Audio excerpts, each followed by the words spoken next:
to third, fourth, and fifth and sixth innings at McKeon Park. Well, in a very tough last 10 games for Cotuit. They're 2-7-1 over their last 10. And not to mention, Bourne's coming into this game with a 2-1 lead in the season series, a chance to win the season series, making it 3-1 going into Dorn Park on Monday. So a very big game for Cotuit as they try to take that second place spot from Wareham and Falmouth. Given the rainout earlier this season, Bourne undefeated at Lowell Park so far. Kettlers beating the Braves at their place at Dorn Park earlier this season to give them their first loss. We'll head back into this pitching matchup tonight. We'll start with Ken Turner taking the mound, the right-hander for the Braves out of Hartford. No decisions yet for him. 2.51 ERA, 12 strikeouts, and just over 14 innings pitched. So limited sample size for him, but starting for Bourne, and they're not trying to pump the brakes at all. Keep the gas going and keep competing against these West teams. And then for the Kettleers, since the draft gone by and took so much of the great talent in this rotation, it's been trying to be as creative as possible to find new arms to go in start games for Cotuit. They'll go with an opener today with Zach Fruit.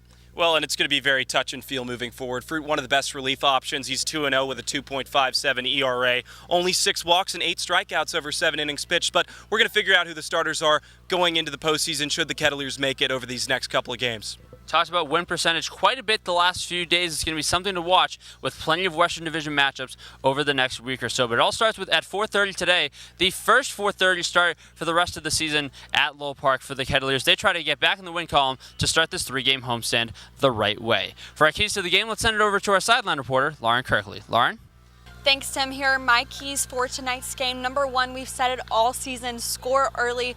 Or as Coach Roberts said earlier this week, just score more runs than the other team. Simple as that. Number 2, get 3 from Fruit. The Eastern Michigan right-hander is used to being a reliever for the Kettleers, but will take on a new role as an opener tonight, and we're going to need to see some length from him. Number 3, play spoiler in the West. Although Bourne has already clinched first in the West, being a thorn in their side as we near playoffs could give a huge momentum boost to Cotuit. You can catch me after the game, as always, with Coach Roberts before Tim takes us home on the post-game show. But for now, let's send it up to the Carries for tonight's broadcast on the Kettleers Digital Network.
15-5. That was the score of last night's game at McKeon Park versus the Hyannis Harbor Hawks. Stephen Carey, Chris Carey. Kettleers looking for a different result against the number one team in the CCBL, the Bourne Braves. And it's going to be a good one. The Kettleers 2-7-1 in their last 10 games. They need to pick up a win if they're to get back in the conversation for that second spot in the West. And the Kettleers are 12-16-1 overall after dropping that game yesterday at McKeon Park. This is, without a doubt, a must-win for Cotuit. And you have to think, against a hot Bourne Braves team that have already sealed their number one spot in the playoffs, they need to win this game. Bourne isn't playing for anything else other than just pride and basically spoiling the chances of the Kettleers here deep into the season. And win percentage is going to play a very big factor for the rest of the season. Bourne features a high-octane offense and an excellent pitching staff that has helped them to be the number one team in the CCBL, as well as clinching the number one seed in the West for the first time since 2014. Let's get right to their starting lineup, starting off with Joe Lampe, who will lead off and play center field. Max Anderson will follow him and play third base. Batting third and catching is Dalton Rushing. Cleaning up and playing right field is Colby Thomas. Tanner Schobel will be the shortstop and bat fifth. Josh Moylan will bat sixth and play first base. Zach Agnos back in the lineup after a couple of games that Cotuit really didn't see him. He'll bat seventh and play second. Peter Burns will be the designated hitter and bat eighth. And Lucas Costello will be the left fielder and round out the order in the ninth spot. Defense from left to right for Cotuit. Matt Suggs, Jace Grady, Noah Bridges in the outfield, Carter Trice at third. Ryan Ritter, who has been scalding both defensively and offensively, will play shortstop. Eric Brown Jr. at second base. Nathan Martorella will play first. Matt Donlin behind the plate. And Zach Fruit will get his first start in a Cotuit Kettleers uniform. Been one of the best relief options out of the pen for Coach Mike Roberts and the men in pinstripes. Standing at 6'4", 208 pounds, Fruit has been consistent, to say the least, in relief. Now in a starting role with an embattled pitching staff, especially the starting rotation. There's been so many question marks other than Jake Brooks this season, in the back end especially, considering all of the trials and tribulations that have had to happen. Yesterday, we got to see the first look at Mike McCulley, and it wasn't his best outing. He went 3 innings pitched. Gave up 9 hits and 7 runs with 4 strikeouts. Zach Fruit is not looking to do that here. A nice right-hander with a fastball, slider, changeup combination as well. Low 90s he'll top out at in the fastball. 2-0 with a 2.57 ERA. In 8 games played, he has 1 save. Only 7 innings pitched with 8 strikeouts, 8 hits, and only 6 walks. So this guy looking to go the deepest that he has been able to this season, as he's usually a guy to pick up an inning plus. So they're hoping to get 3 or 4 out of him and then turn it over to a bullpen that was used a lot yesterday. Well, it's funny. I talked to both of our scout liaisons, Owen Surrett and Will Thompson. Will comes in and says, Stephen, the expectation for Zach Fruit is that he's going to throw 3 innings, be essentially an opener, but he could go further.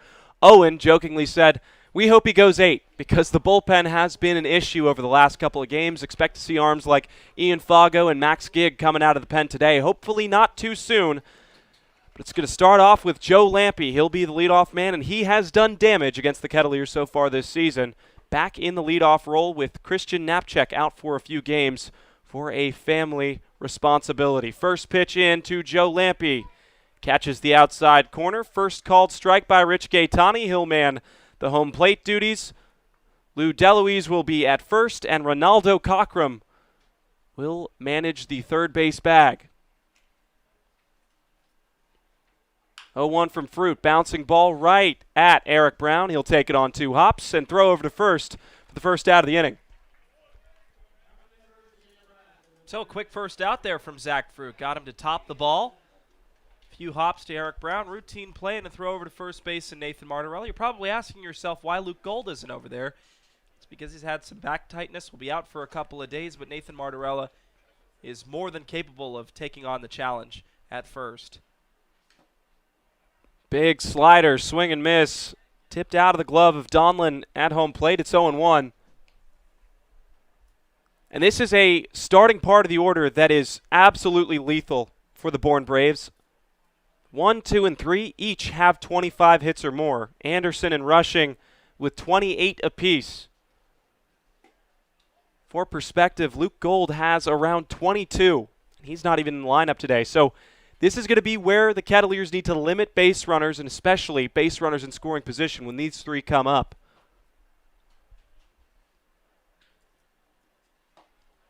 Fruit high fastball, swing and a miss. It's 1-2 to Anderson. And Anderson had a big game against Cotuit the last time out. I believe he was the man that hit the 3-run home run against Jake Brooks. It was a 2-run home run against Brooks. Fair ball stays inside the third base bag. Throw across from Trice. Dug out by Martorella, and 2 are down. But yes, it was a 2-run home run in the 5th inning against Jake Brooks, deep to left field. Right there, another ground out for Zach Fruit, and that's what you want to happen. You don't want him to walk guys. If they're going to put in play, trust your defense. Nice play by Trice as well with the backhand. Chris, you're right. It was a 2-run home run. 3 runs were scored in that game, and in that inning alone, that was the difference last time these two teams met at Bourne Park, as that one gets way away from Donlin. It's 1-0.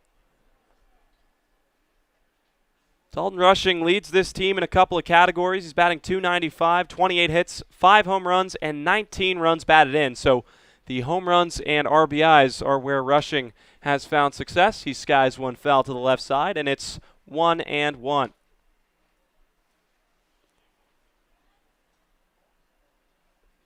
Big stretch of games, though. Kettleers are playing 3 straight at home.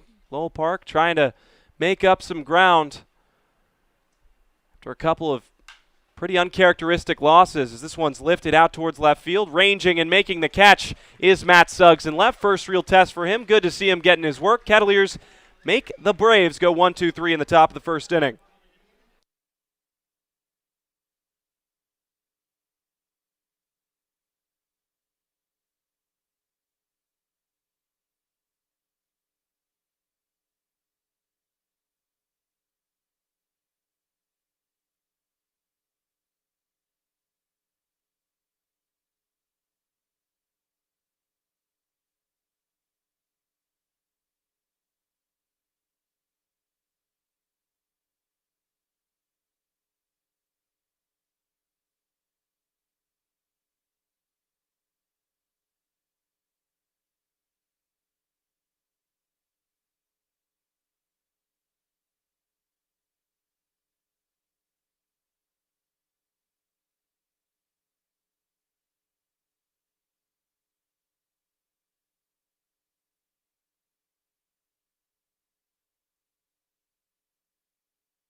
Never a shortage of energy here at Lowell Park. Alan Gladstone getting the fans hyped up on the home bleachers.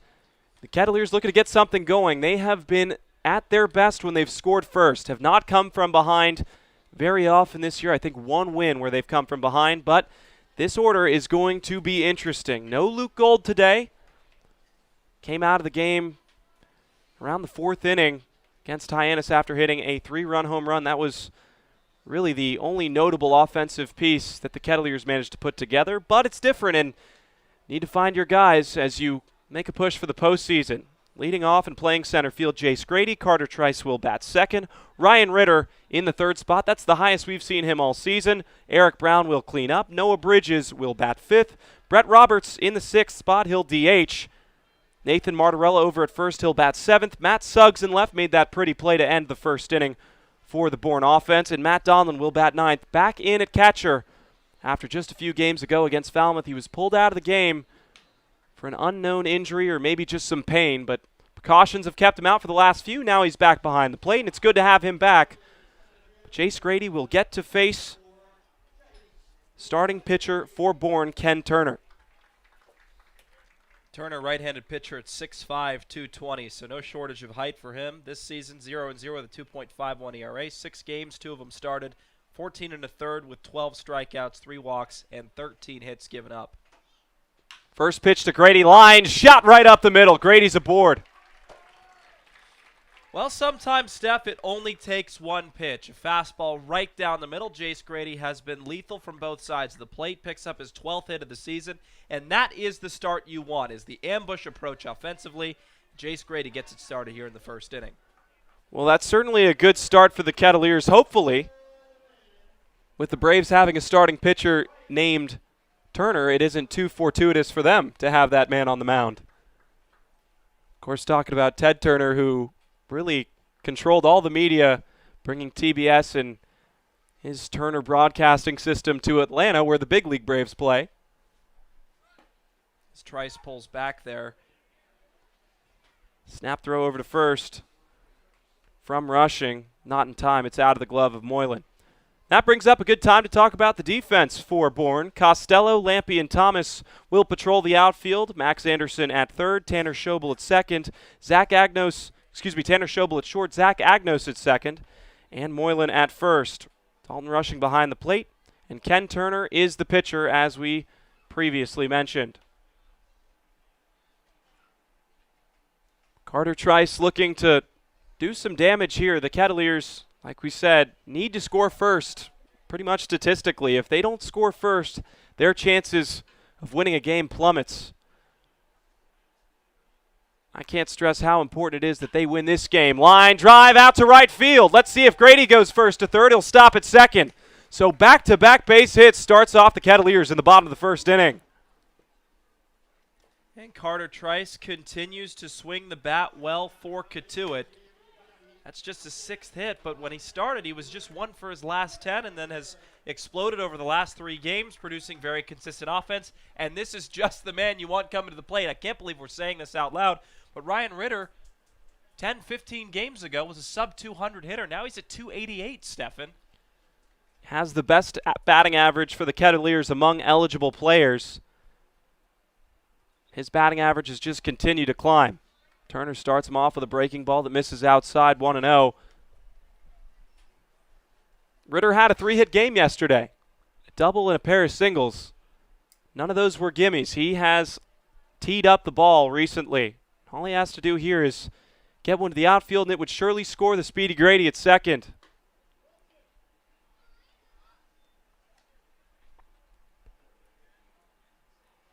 And Ritter has been so successful getting ahead in the count and then finding the pitch to hit. Here the left center field gap calls his name, but the biggest gap is between second and first if he can go the other way like Carter Trice just did. 2-0 to Ritter. Ball on the ground. That's right at Schobel. On to first. That's in time for the double play. So a tough AB for Ryan Ritter, but it does move Jace Grady over into scoring position. We haven't seen much wildness from Turner to start off this game, but if something gets away from Rushing behind the plate, Grady could come in and score the first run of the game.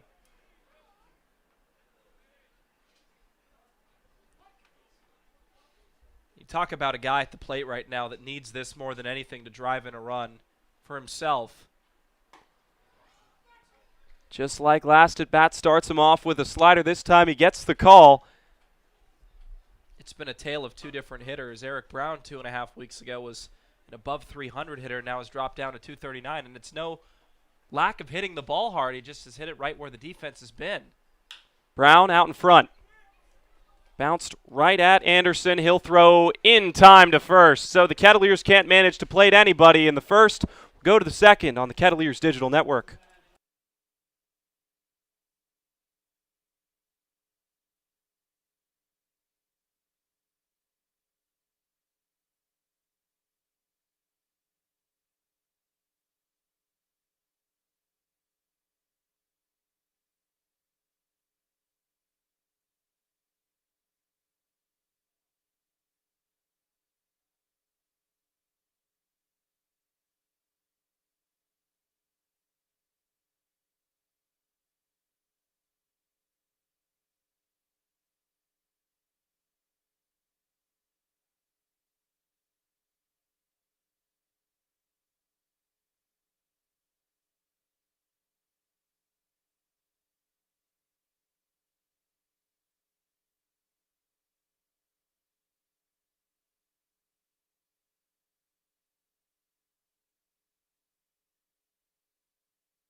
So Eric Brown grounds out with a runner in scoring position to end the bottom of the first inning. We'll go to the second now with 4, 5, and 6 due up for the Bourne Braves.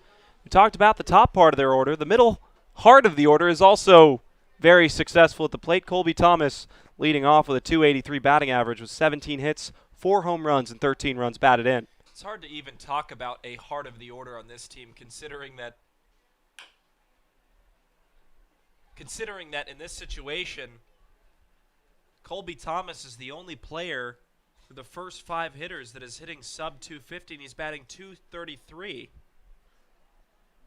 with 17 hits himself.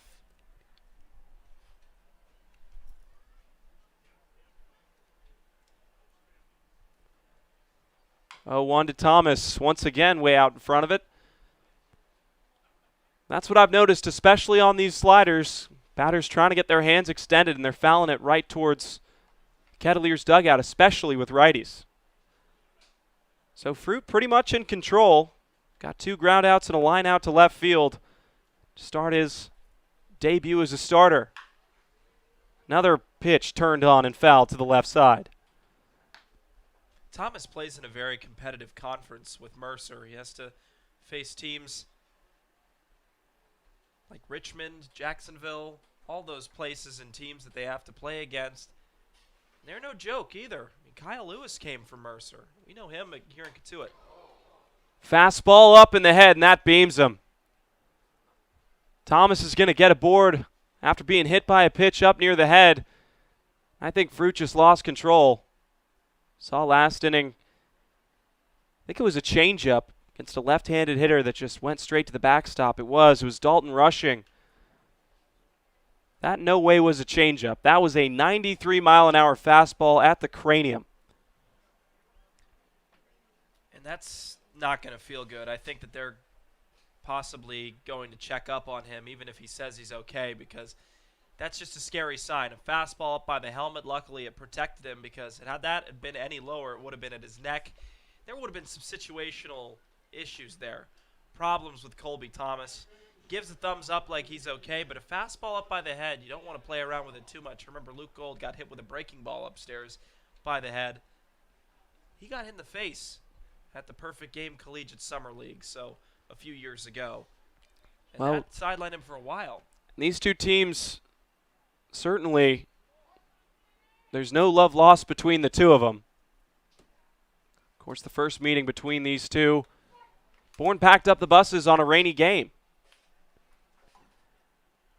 And to some extent, it feels like Bourne built off of that game, a game that they probably would have lost. There was a ton of momentum. It took them till about halfway through the season to pick up their 3rd loss. So they entered today's game at 21-5-3. 2-1 versus the Kettleers this season as the 0-1 comes in to Schobel. The runner's going. It's outside. Matt Donlan's going to throw late to second base.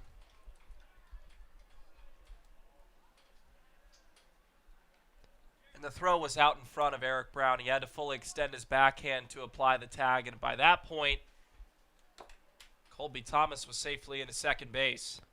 So now the situation changes completely for Tanner Schobel. Can make tons of contact, also has power at his disposal. 290, 3 home runs, 12 runs batted in.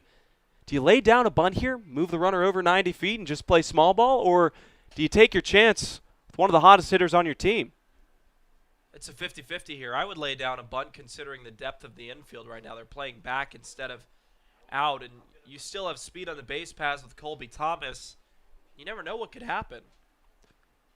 Fruit will step off and check the runner at second. I just want to go back to the Colby Thomas steal there. It wasn't a great jump. It was very late. Donlan had a good throw. It beat him there.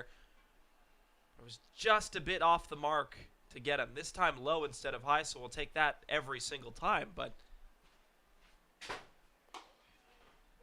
1-1 slider and a pretty one. Gets the outside corner. So Fruit's in the driver's seat of this at bat up to this point.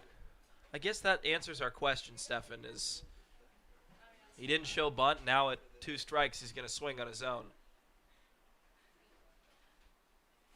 Big hole on the right side.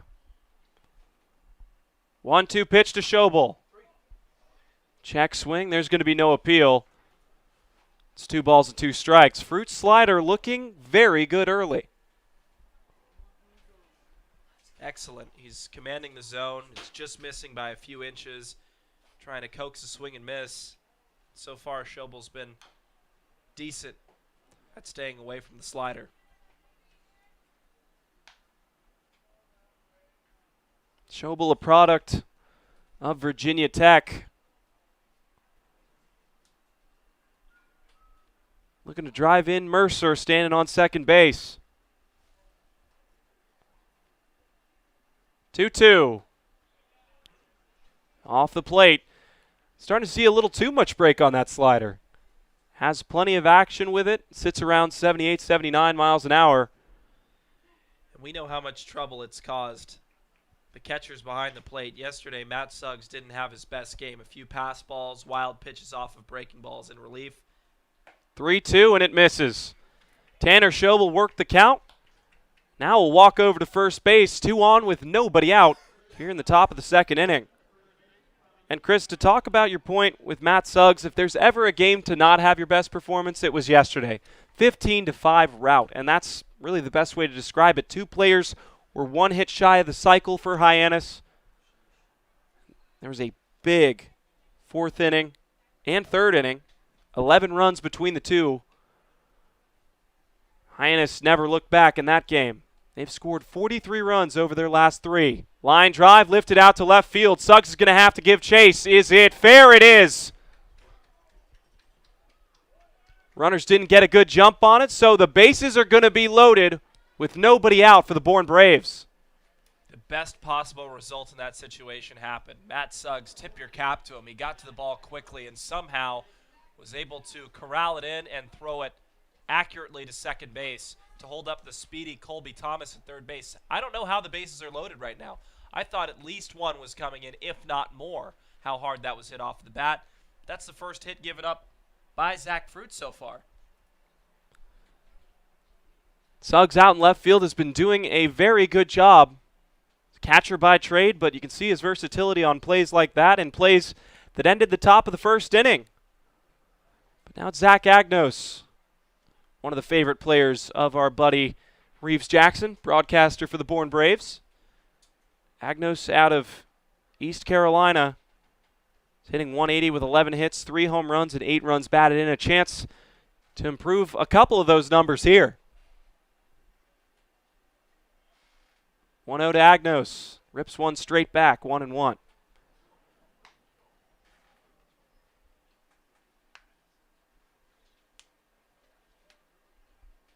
Bourne's a team that offensively is stacked. The CCBL categories. As the 1-1 comes in and is off the plate. They have top 7 players in each CCBL stat category. Christian Knapchek is 2nd in batting average, Max Anderson is 6th, and Dalton Rushing is 7th. You're playing a game with the bases loaded without your best hitter and the 2nd best hitter in the league. Bourne's got to be pleased with their early start. 2-1. Way inside, lucky for Fruit. It's just outside enough to not clip him. And I don't know exactly what you say here as Eric Brown goes up and has a conversation. He's missing inside, outside. You don't want to leave it over the middle for a patient hitter like Zachary Agnos, but in a situation like this, you want to force a ground ball, possibly get a double play, trade in a run for 2 outs. Strikeout here or a pop-out would be perfect because then you effectively would set up a double play ball to get out of it with no runs scored against you. With this Bourne team, you play with fire every time they come to your field, no matter what. Well, and situationally, what do you think Agnos is doing here on a 3-1 count? Think he's swinging away because any bit of solid contact scores 1 at the very least. 3-1 to Agnos, and he was swinging for the fences. Well, that's what I wanted to say is take a little bit off of your fastball, trust it, and if it works, it'll get you back into the count like it did just there. And I'm expecting the same pitch here. Be audacious of Fruit to possibly throw that slider that's been missing away more consistently now. Another fastball coming in, hoping that he misses it. 3-2. Check swing upstairs, appeal over to first. He went around.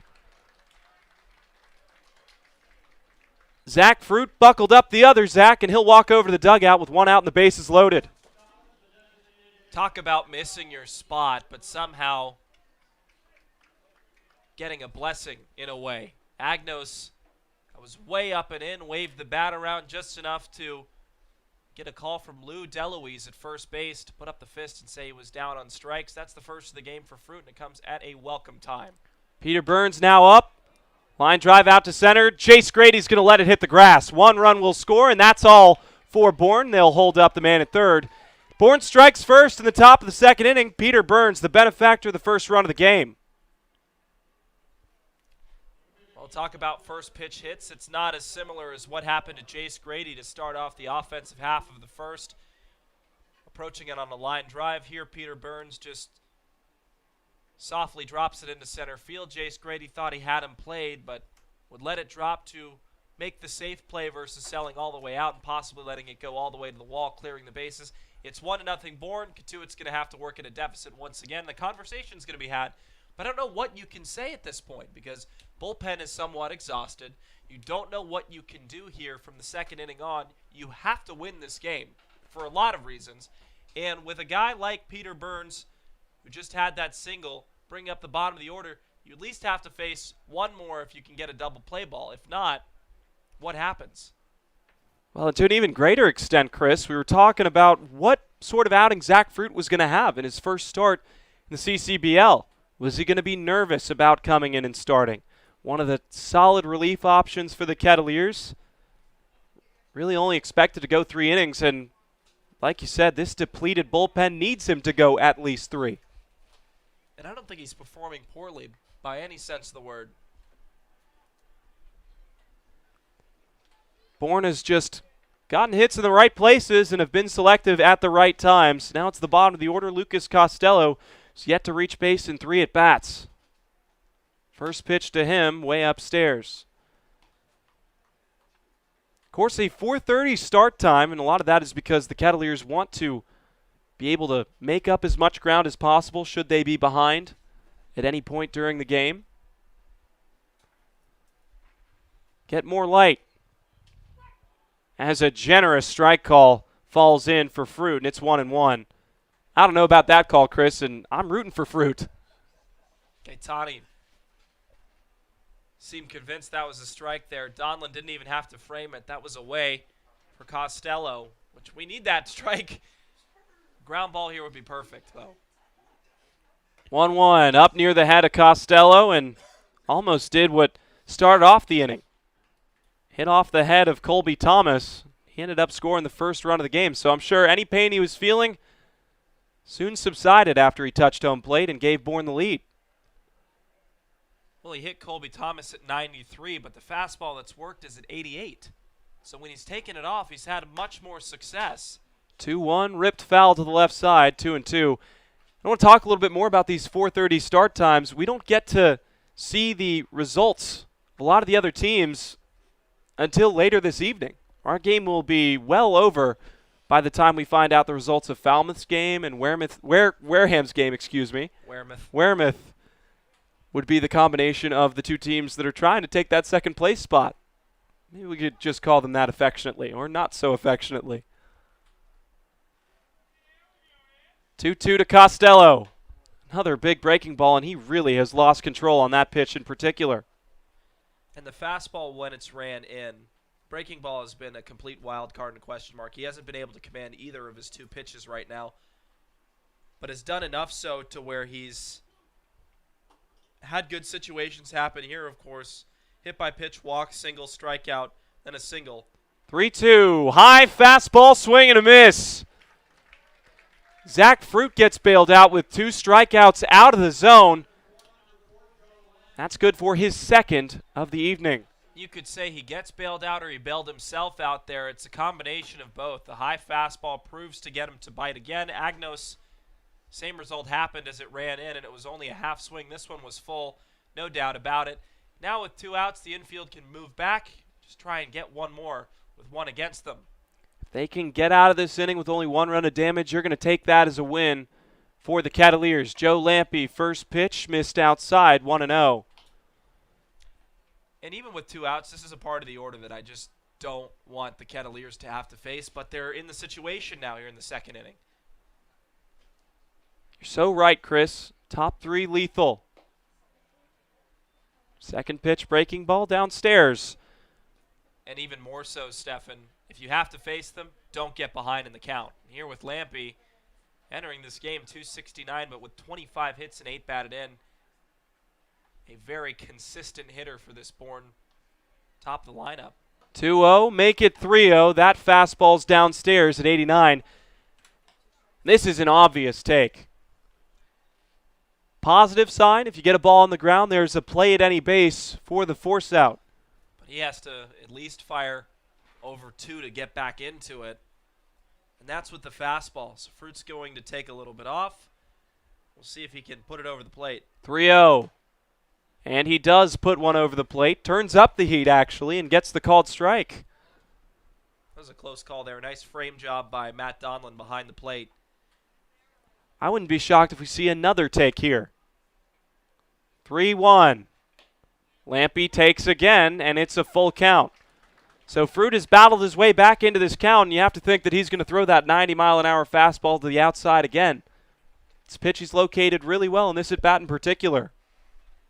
If you're going to throw it to the outside, don't miss your spot here. All the runners are going, and he gets Lampe. Bourne only manages to bring one across. The Kettleers have some momentum going into the bottom of the second.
Five, 6, and 7 coming up for the Kettleers after Zach Fruit worked out of a jam, and it was quite the jam. One could say it was a jelly for Zach Fruit, but only 1 run comes across for Bourne. Negative for the Kettleers as they have not been successful. I wouldn't call it a jelly there, Stefan. Reason being that jam is a little bit more hard. Thick, I guess. Yeah, with the bases loaded. He was in the thick of it for sure. Jelly's a little bit more smooth. Yeah, the bases loaded and nobody out. So you'll take that as the 1-0 pitch falls in for a strike to Noah Bridges, who's hitting .261 on the year with 6 hits and 3 runs batted in. And boy, do I like watching this guy play, whether it's defensively or at the plate. His approach is fun to watch. He's one of those players that just plays hard every single play of every single game. Are we just going to ignore the fact that that pitch nearly hit the camera behind home plate? I just want to keep talking about Noah Bridges. Hopefully he can get aboard here as he shows bunt, can't pull back, but it was a strike in the zone anyway. It's 2-2. He tries to pull the fast one often.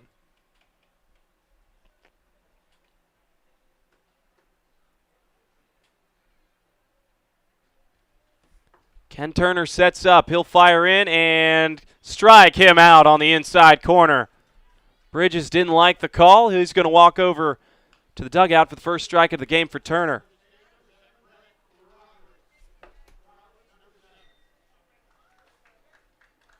We get to see a guy in Brett Roberts come back into the lineup, and he's been successful when he's been given the opportunity, especially at DH. Not afraid to go the other way with it as well. First pitch to Roberts outside, and when you look at his numbers, Chris, you scratch your head and wonder, why is he not in the lineup every day? 263, 15 hits, home run, and 9 runs batted in. That's only with about half of the season that he's gotten to play. The answer to that question is, well, he's typically a middle infielder, and we all know how well Ryan Ritter and Eric Brown have been playing. Of course, the third base spot occupied by Carter Trice. As Roberts swings to pitch out of the zone, making it 1-2. But he brings pop to the order. That's something that the Kettleers so desperately need, and that's why he's in today.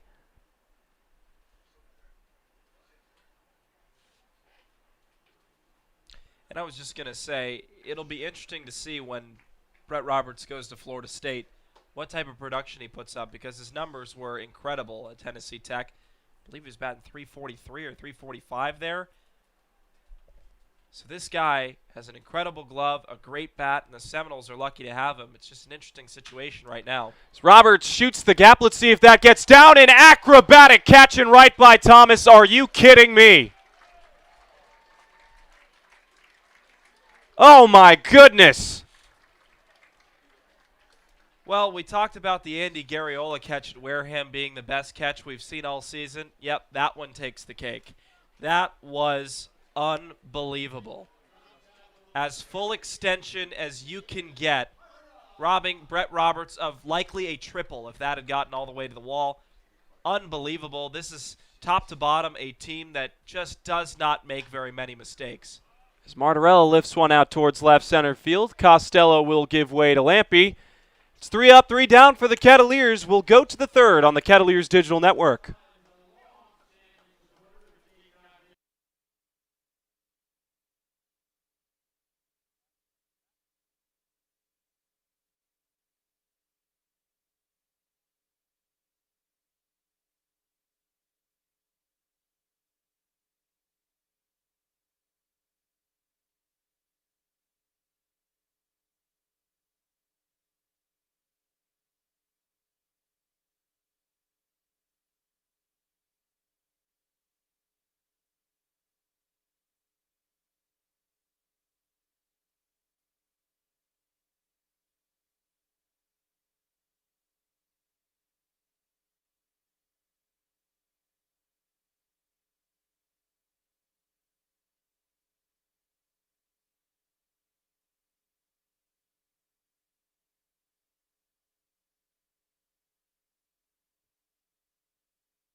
Top of the third inning for the Kettleers Digital Network. Chris Carey and Stephen Carey here at Lowell Park, and it's good to hear that for the 3-game homestand. Albeit we do have a break in between on Thursday, but the Kettleers will need that. Need to win here as Bourne leads 1-0 over Cotuit. Almost had a chance at an extra base hit from Brett Roberts, but unlucky as Colby Thomas made one of the best catches the CCBL has ever seen in right center field. So now Zach Fruit back on in the third inning against Max Anderson, who grounded out to third his first time up. There's a fastball for a called strike. Anderson entering this game was at a .311 clip. That's good for 6th in average in the CCBL. Talk about Thomas's catch over in right field. Brett Roberts has to be one of the most unlucky players in the league. You just have to tip your cap at that point for one of the most athletic plays I think we've seen all year and maybe ever. And Lauren alluded to it about a few games ago when B-Rob hit one of the pitchers for, I believe, Brewster. It ricocheted off of his head. Then Cooper Weiss made the catch as Anderson puts that one up high to right field.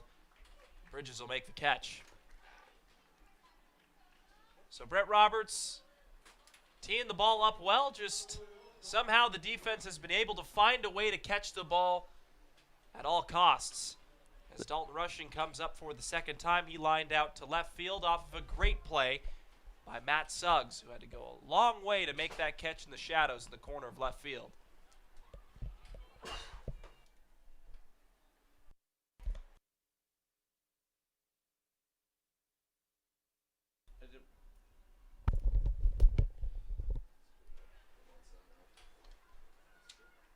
So the 1-0 pitch to Rushing. The shift is on. It's inside. Trice playing at the shortstop position. Ritter, Brown, and Martorella occupy the right side of the infield. Well, and Eric Brown is essentially a shallow right fielder. 2-0 and a line drive deep to right center field. Grady giving chase. He'll watch that sneak over the wall. I don't know if sneak over the wall is the right way of describing that one. That's the 6th home run of the year for Dalton Rushing. One of the deepest parts of the ballpark, and he hit that halfway up a tree. Fruit left it low. Bourne's now up 2-0. And to go back on the Thomas comment about him in the outfield, we had some questions about whether Bourne was going to be a team that was going to roll over now that they've already clinched, maybe take their foot off the gas pedal. Doesn't seem to be the case here early at Lowell Park. So now 2-0 here in the third inning. After Dalton Rushing records his 29th hit and 6th home run on the season, 20th RBI. So he gets to that big number 20 for the Bourne Braves, bringing up Colby Thomas, the right fielder who made that dazzling catch in right center field. The bottom half of the second. Well, I almost forgot. He got beamed in the head the last time he came up to the plate. And Thomas gets underneath it. Grady coming on, battling the sun, and will make the catch for the second out. It's good to see that little stir to his helmet didn't affect his defensive ability. Well, not good to see if you're a Kettleers fan, but good to see that he's all right.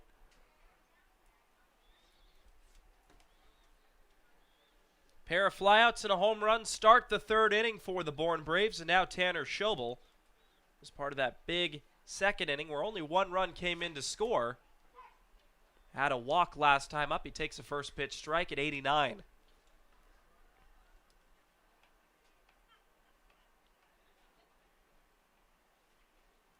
The 0-1 from Fruit. And another.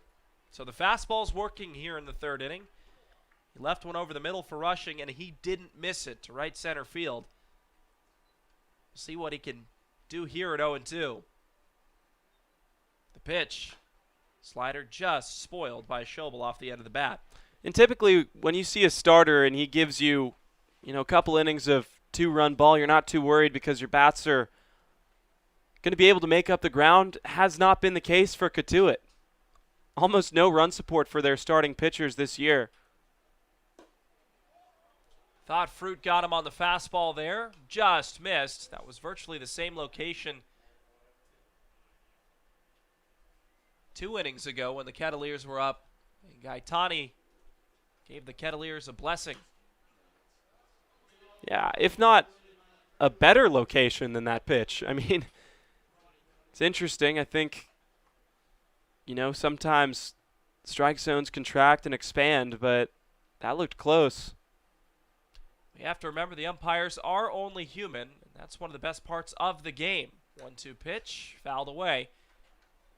And so far I've had no grievances with the umpires, albeit one game there was a problem between an umpire and Coach Roberts that resulted in his ejection. I was just about to say, you're probably one of the few Cotuit representatives that didn't have at least one grievance. I know one and maybe 2 or 3 for sure, and that was the Kettleers coaching staff over at Brewster the last time we played there. That was certainly an interesting game to call because we didn't know what was going on. So now it's 2-2 with 2 outs. What can Fruit do here? The pitch.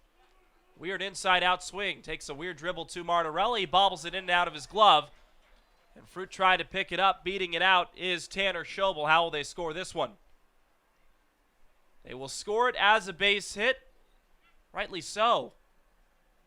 That kept spinning inside, outside, finally going back to the outside. Martorella just had trouble corralling that, making a play on it.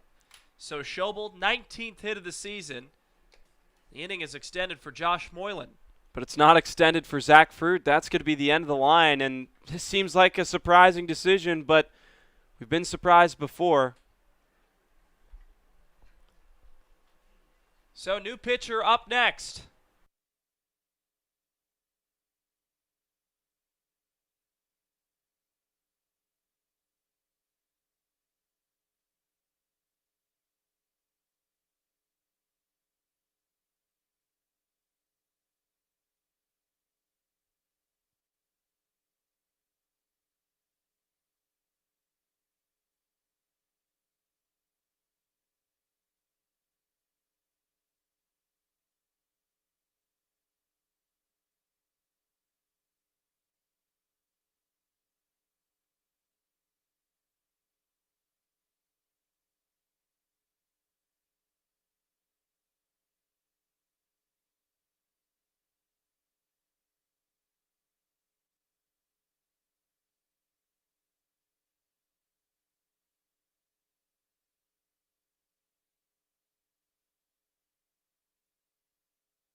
New pitcher on for the Kettleers, and someone that we've been anticipating on seeing over the last couple of games, but it's been a week plus since we've seen him last pitch. It's Ian Fago out of Lenore Ryan in Hilton Head, South Carolina. Fago, the last time we saw him pitch, he went 3 1/3, gave up 1 run off of 2 hits, 3 walks, and 5 strikeouts, but did very well. So far, 2.7 ERA with 1 loss to his name. In the decision against Brewster, he was tabbed with the loss. He had an excellent performance there. Only 3 1/3 innings pitched, 5 strikeouts, and 4 walks. All we need him to get here, Stefan, is to get that third out in the third. Well, he throws a hammer of a curveball. That's his out pitch.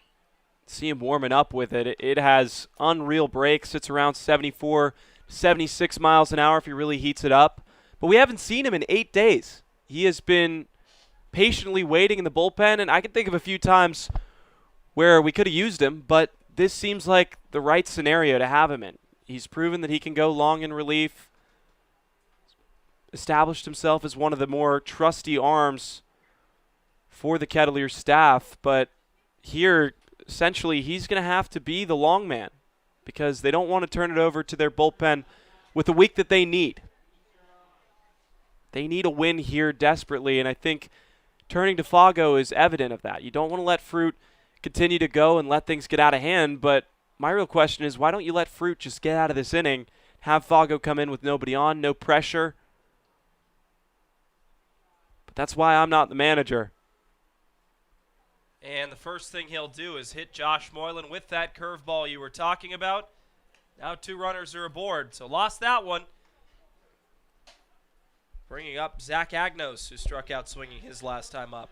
Well, and so essentially what you've done is now you have put a runner in scoring position with a new pitcher. It's not super warm, not super comfortable, and he's going to be even less comfortable now with potentially the third run of the game standing right behind him.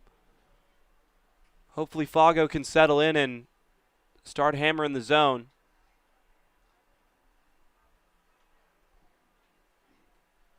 First pitch to Agnos. 94 on the outside, called strike.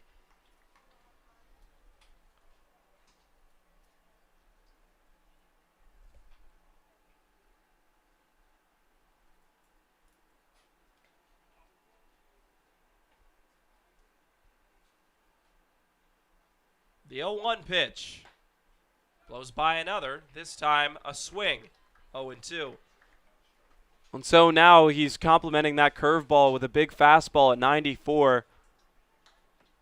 That's a good adjustment by him. Hits Moylan with that curveball to start him off and says, okay, maybe I just need to go with a more accurate pitch to start off. Let's see if he goes with a curveball here with an 0-2 count. He doesn't. Freezes him with a fastball at 95 miles an hour. He did get that one out the Kettleers needed in the third. We're turning it over to the bottom half on the Kettleers Digital Network.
Bottom of the third inning, the Kettleers looking to get 2 or more here after a Dalton Rushing solo home run in the top half of the third.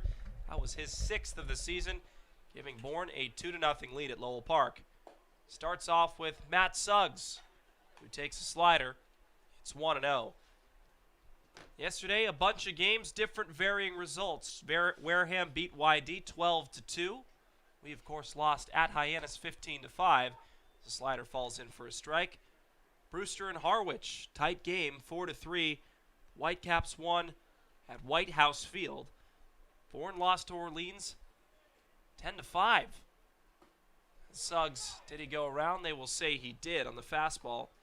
And Falmouth lost to Chatham 1-3 at Veterans, which is a very tough place to play. Well, the Kettleers know that for sure. Gave up those 3 home runs to Maxwell Romero Jr., who pretty much was in the transfer portal coming into that game. I doubt he will be anymore, but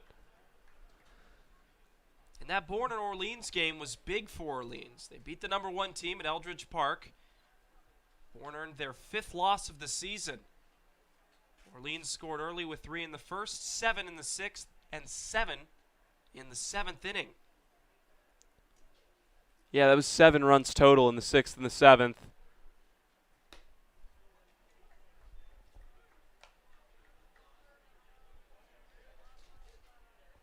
It's 3 balls and 2 strikes. 7 between the two. Be hard to get 14 runs when the score was 10-5, Chris. My mistake. Bourne was able to score 4 in the 7th and 1 in the 9th. They only managed 8 hits but had 12 strikeouts as a team. And then Jake Bennett lost for Bourne after fairly decent outing. Went 5 innings, gave up 5 hits, 3 earned runs, 1 walk, and 2 strikeouts. As Matt Suggs draws a leadoff walk. So now you have the leadoff man aboard. It's about capitalizing on it. Matt Donlin had a couple of days of rest. Maybe recovery is a better way of putting it, but before he got hurt, he was swinging a much better bat. Now the Kettleers just need to capitalize on their opportunities with the top of the order coming up. Donlin, ground ball, backhanded by Anderson. The throw to second and then over to first. It's a 5-4-3 double play. That takes a lot out of the momentum of the Kettleers here in the 3rd inning. Well, so you had the little ember that was the walk by Matt Suggs, and that ground out just douses out whatever fire was there for the Kettleers. Let's see if Jace Grady can get something going, because offensively he's been seeing the ball extremely well lately. Left-handed, I think he's batted better this season. He just seems to be much more comfortable. I disagree. I think Jace Grady from both sides of the plate has been excellent. The majority of his home runs have come from the right side of the plate. Actually, both have come from the right side of the plate, I believe. As the 0-1 comes in. Will that stay in play? It will not. So he swung at the first two pitches. Last time up, in the first pitch of the offensive half of the first, he swung at it, put it into center field off of a line drive. I think for both sides of the plate, he seemed very comfortable. It wasn't like Brooks Baldwin, in my opinion. It looked much more comfortable from the left side. So he grounds this over to Schobel. It takes a tough hop. Is there still a play there? It is not.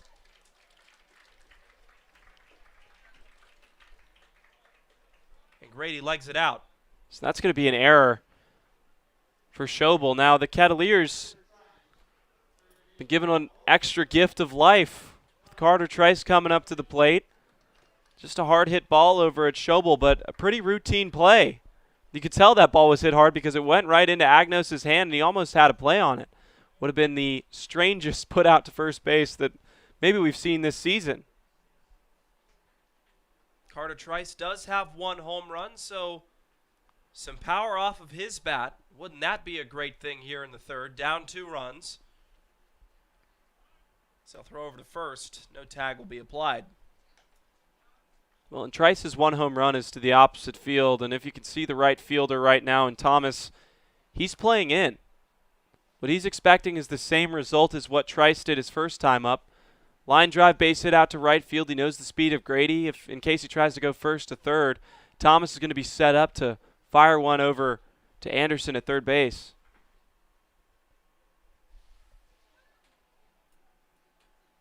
Trice had a single his last time up, following up Jace Grady. Was slapped into right center field over the head of Agnos at second base. Carter Trice has been a good addition from the offensive side of the plate. Still figuring it out over an unfamiliar position at third base, but it's looked a lot better over the last couple of games. Hopefully that continues.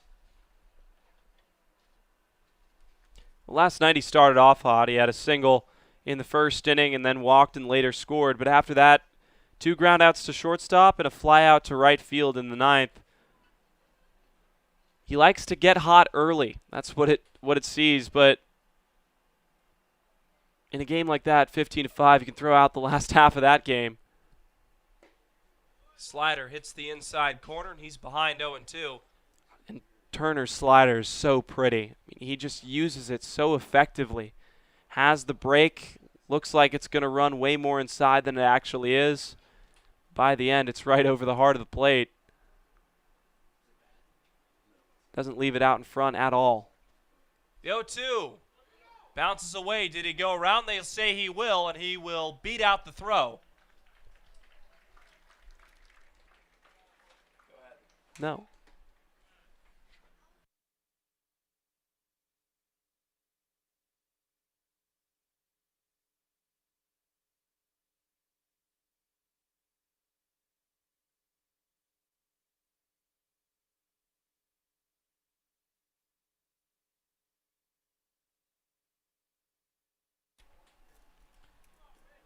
So another blessing for the Kettleers as Carter Trice swings and misses, but it got away from Dalton Rushing behind the plate. Now 2 are aboard for Ryan Ritter, and another great time for him.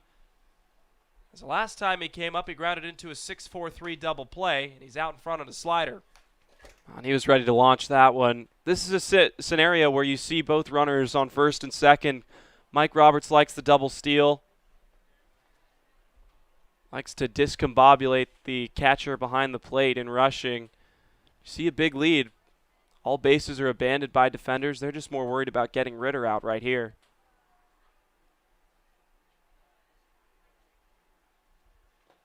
That one runs inside. Now a ball and a strike.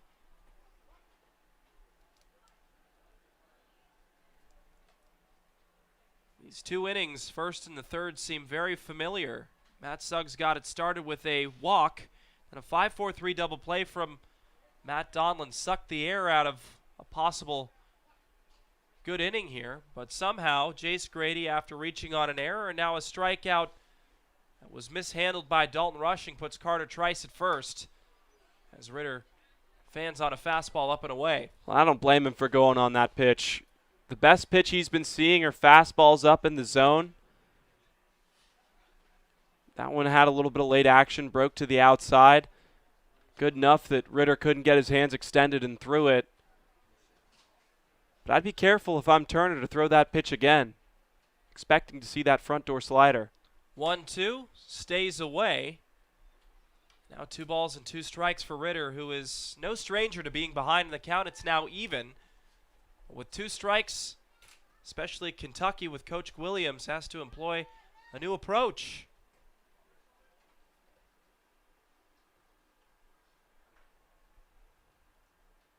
Ritter looking for RBI number 5 and then some. 2-2, turned on at foul. That was the pitch he was looking for, inside, way out front of it. Fortunately, it was late enough that he got a piece of it instead of fanning on it and stranding 2. But every pitch you foul off, you go in Ken Turner's head and make him think about what he's going to throw next. Strikeout here would be big for Turner. It will be his second of the outing. 2-2. Grounded off the glove of Anderson. Are they going to wave Grady? He's headed for home. The play to the plate will not be made, and Ryan Ritter drives in a run. It's 2-1 Kettleers. And I'm curious how they're going to score this one. That was in the glove of Anderson. Just popped out. If it manages to be ruled an error, it would be the second this inning. And that's exactly what it's ruled, and I think that's the right call. Unfortunately, I should say, for Ryan Ritter, he's not going to get rewarded with the RBI, but Coach Mike Roberts isn't going to look at it like that. He hit a ball on the nose, drove in first run of the game for Cotuit, and cut the lead in half for Bourne. Now you bring up Eric Brown, who over the last 8 at-bats has grounded out 7 times. As that pitch gets away from Rushing. Play to third is not in time. Both runners advance. And now Cotuit has something brewing here in the 3rd inning.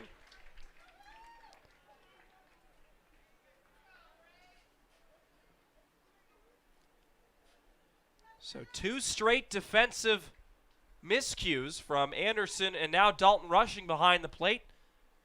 Put Cotuit in an even better position. A base hit from Eric Brown likely scores 2 runs and puts Cotuit ahead. 1-0, line drive into left field. Trice will score. They'll hold up Ryan Ritter at third base, and Eric Brown needed that more than anybody. It's a tie ball game. Did I hear that his hitting coach was in town to watch him come play? I think that's the case. I think his hitting coach is in town, and he capitalized in a big way. This has been a nightmare of an inning for Bourne. As you see Eddie Marco coming out to have a conversation with his starter. The Kettleers have certainly capitalized this inning with 2 outs. And the situation for Cotuit has always been responding at a deficit, and then they've done that here in the 3rd inning, getting 2 runs of their own after Bourne scored in the 2nd and the 3rd. And Eric Brown, 9th RBI of the season, brings home Carter Trice. You have runners on the corners, a righty-lefty matchup with Bridges, who we know can hit the baseball. And they're leaving Turner out there at a 2-2 scoreline now in the 3rd. I think this is the right call. Bridges not exactly known for his power, so they're really only concerned about having a 1-run deficit going into the top of the 4th. But neither of those runs are going to be earned by Ken Turner. 2 errors in this inning pretty much eliminate that for him.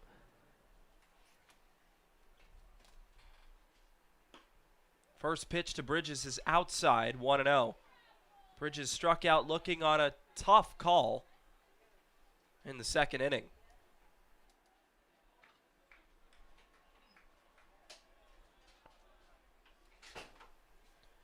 So with runners on the corners, Noah Bridges looks to give the Kettleers the lead, but he won't be given anything to swing at on the second pitch of this at-bat. It's 2-0.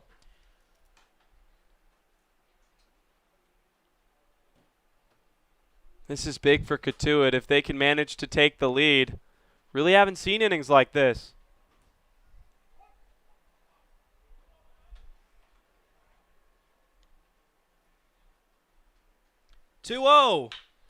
Line shot, is it fair? It is!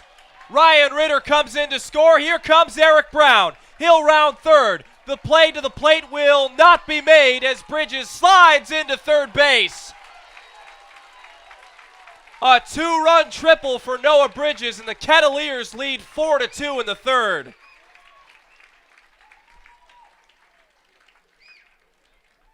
I told Bridges, pretty good day at the plate yesterday. He had a base hit up the middle, and he said, nope, got to be better. And it's already better today. A two-run triple gives the Kettleers the lead in the bottom of the third inning, and that is huge. He's fired up. Coach Mike Roberts is fired up. That's about as good of a piece of hitting as you can ask for. Line drive right past the first baseman's glove. The whole game has shifted in favor of the Kettleers here. So Cotuit has at least answered with 4 runs of their own in the bottom of the third. You have Brett Roberts coming up now as he swings and misses there to make the count 1-1. How about Noah Bridges? On his 7th hit of the season, had RBIs 4 and 5 come in for Cotuit at the best time possible in response of a 2-0 deficit. As Brett Roberts holds up, 2 balls and a strike.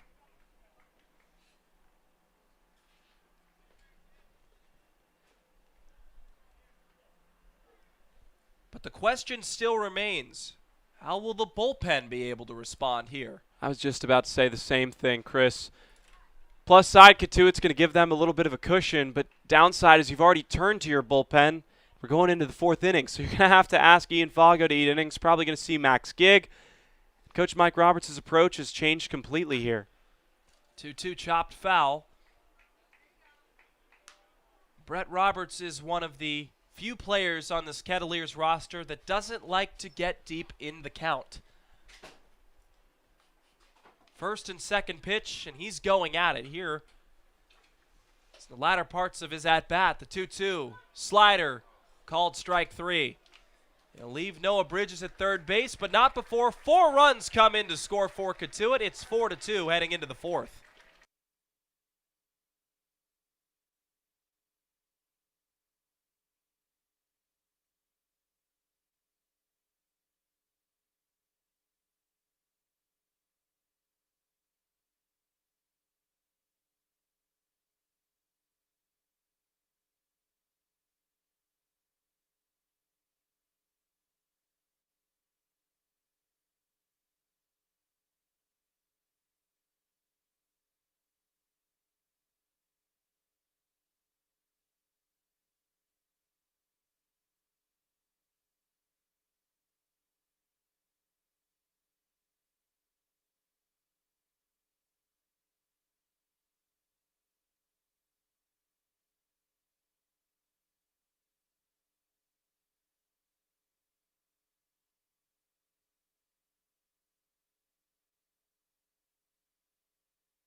In the bottom of the third inning, the Kettleers scored 4 runs. Yes, 4 runs in response to the Bourne Braves, who were up 2-0. A 2-run triple by Noah Bridges headlined that inning, putting the Kettleers in front 4-2. And now Ian Fago will face the 8, 9, and 1 hitters of the Bourne Braves. The question mark that we talked about in the bottom half of the third inning still presents itself here in the fourth. How will the bullpen react to a 2-run lead? Who's going to come on? Does it change the game plan for Coach Mike Roberts? Well, and it also depends on what version of Ian Fago we're going to see. Is it the recent Ian Fago, which has been calm, poised, collected, or the first time we saw him, which is a bit erratic, a bit wild, walks some men, just needs to control his pitches, just like he did right there. That was 94 as well. Doesn't seem like there's too much aversion to the fastball here. So you got Agnos out looking on a 95-mile-per-hour fastball to end the third inning of offense for the Bourne Braves. And that has been the problem, is the breaking ball up and in. Another hit by pitch. That's how Fago started his work in the third inning. That's how he'll start the fourth inning to Peter Burns. It's been that big curveball to the left-handed batter's box especially. Has such big break to the outside for right-handed hitters and to the inside for lefties. And now he's on the ropes a little bit with that pitch, so guys are going to be sitting on fastballs. First pitch to Costello is a called strike. He struck out swinging his first time up. These two teams have stayed fairly competitive against each other for most games. In the last meeting, Cotuit suffered a big loss at Dorn Park against the Braves. The 0-1 comes in, and Costello misses it. It was the second loss of the recent 5-game losing streak, which had 4 East teams, and then Bourne, of course, in that big mess. And Jake Brooks was on the mound. So you know that's a tough game when you lose with Jake Brooks on the mound. There was a 3-run 5th inning that we already highlighted with a Max Anderson 2-run home run. Jordan Patty, as the starting pitcher from Central Michigan, was excellent for Bourne. 0-2, and Costello pops it up. Looks like it could get out of play, and it will. Costello will see another. Well, and Chris, as soon as I started talking about Fago throwing exclusively fastballs, that's what he's done. He's not trusting the breaking ball. He's behind 0-2. I think this is a good time where he's going to throw it. Problem hasn't been to right-handed hitters. It's been to lefties. He hasn't had the best command of it. But it's such a deceptive pitch when it's at its best. Expect to see the righties start to crowd the plate a little bit. 0-2 pitch. And Fago left it up. Going more into that game, the Kets had 8 hits with 7 strikeouts, or 5 hits, excuse me. 5 hits with 7 strikeouts, and then Bourne had 7 hits with 6 strikeouts, so fairly even. As Costello pops it up, Martorella coming on, and Donlin calling him off. Will he be able to find it? It pops in and out of his glove, but he makes the catch. Laser focus from Matt Donlin to keep with that ball and land on his backside, making the catch. Wow, I mean, that play is resemblant of the bobble at Falmouth. Game that was won in the 9th inning. He popped it up. Brooks Baldwin followed the play, made the catch, so ended up being a P25, but acrobatic catch to secure it. You know, sometimes you have to use 2 hands like in Little League. It's good that he didn't give Costello another chance. But here's the real question, top of the order now. You have a couple of lefties coming up, and this is where Fago has struggled. The zone has seemed a whole lot smaller with left-handed hitters at the plate. Joe Lampe, who's 0 for 2 with a strikeout and a ground out this game, is ahead in the count 2-0 once again, which seems like a common trend for him. He doesn't take too many swings at pitches out of the zone. That one was close, but still, he's very calculated, the man from Arizona State, looking for his 26th hit on the season. There's a strike, 2-1. Well, up until that pitch, it seemed like Fago had a bit of an aversion to throw pitches to the inside of his batters, which is understandable. And he's already plunked 2 guys. There's 3 in this game in total for the Kettleers. But he needs to be able to work the inner half if he's going to get these batters to roll over. Runner's going to go. Throw by Donlin. Waits for it. The tag is in time. And Matt Donlin, even double clutching, is able to throw a dart over to Ryan Ritter to nab Peter Burns at second base. That's the prettiest throw we've seen from Donlin. An even better tag by Ritter. Gets him on the back foot. And Burns, he's running down close to being safe. Now Fago can just take a breath. All he has to do is fire in one more strike. Instead, it'll be chopped over to Eric Brown. Routine play. And in a strange fashion, Ian Fago goes 1-2-3 in the 4th. We head to the bottom half on the Kettleers Digital Network.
Martorella, Suggs, and Donlin due up in the bottom of the 4th inning. Suggs and Donlin got the party started in the 4-run 3rd inning for the Kettleers.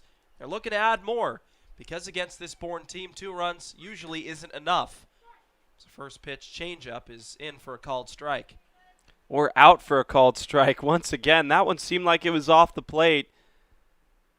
Seen the strike zone expanded a little bit more on the inside corners and the outside corners. That's how Turner's going to be successful the rest of the way, is if he changes his pitch location. Doesn't leave anything too far over the middle, especially doesn't get behind in counts, because Nathan Martorella is a guy that's comfortable that's behind in the count. Resemblant of John Rhodes at the beginning of the season, could really work a count back into his favor. That changeup got Nathan Martorella to miss. There's the first out of the 4th for the Kettleers offense. The 3rd strikeout, or 4th strikeout for Turner. Yeah, he had that one strikeout where Carter Trice advanced to first. But really the 3rd real strikeout, if you want to be specific. But a good start for Turner. We were a little confused that they were bringing him out.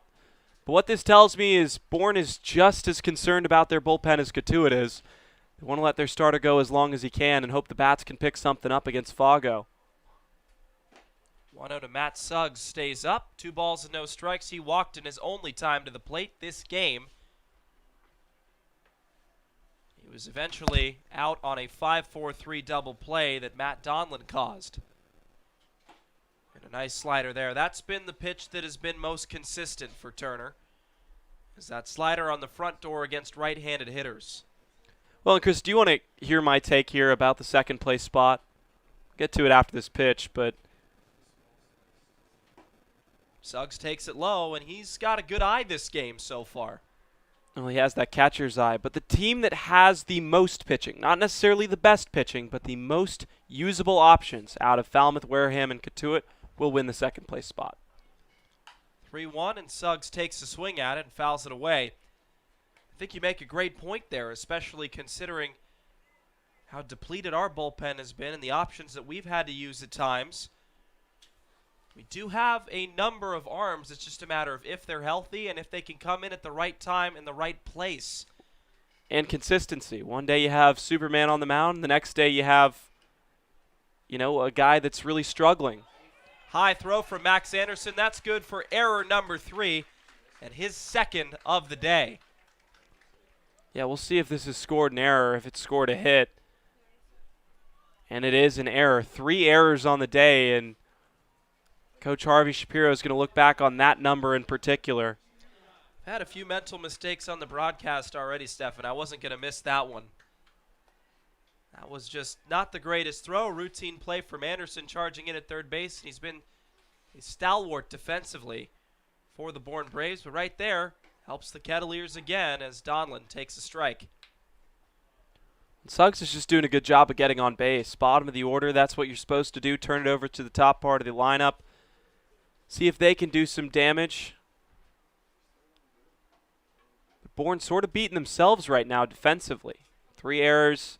That's 3 base runners, and 3 of the runs have pretty much come across because of an error one way or another. Of course, the last error by Anderson over at third scored 2 runs. Jace Grady got aboard because of an error. And if you consider that semi-wild pitch strikeout to Carter Trice, an error which won't show up on the stat sheet, that's 3 in 1 inning that Bourne's going to look back on in the third. Now a throw over to first, and I don't want to be out of my depth by saying this, but you'd think with a team that has 3 errors, a team that hasn't committed those errors should be in the lead. And the Kettleers are at 4-2, but if they weren't, that would be very interesting as Donlin turns on a slider, gets past the glove of Anderson, and heading first to third is Matt Suggs. Donlin heading in for second base. How are they going to score this one? Oh, this is unbelievable. That one's going to be a double, but that's a 50-50 call. Anderson is struggling over there at the hot corner, and it's all mental right now. Sometimes you let mistakes compound, and fortunately for the Kettleers, it's happening to Max Anderson. Now there's only 1 out, and a dangerous situation once again for Bourne. He checked his glove for holes. Or should I say his hole for gloves at this point. As there's going to be a discussion with Turner, and the errors seem to have plagued the Kettleers when Jake Brooks is pitching here in this outing for Turner. That's been the headline for the Bourne Braves defense. Their offense has scored 2 runs. We'll come back after this conversation on the Kettleers Digital Network.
So Bourne elects to put in a new pitcher in number 34, Bryson Cafaro out of Fairfield University. He's only played 2 games, had a save in 2 1/3 innings pitched, 3 strikeouts and a walk.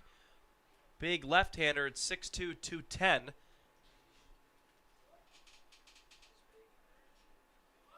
As Jace Grady lays down a bunt. Cafaro coming on. There will be no play at home. Grady beats it out.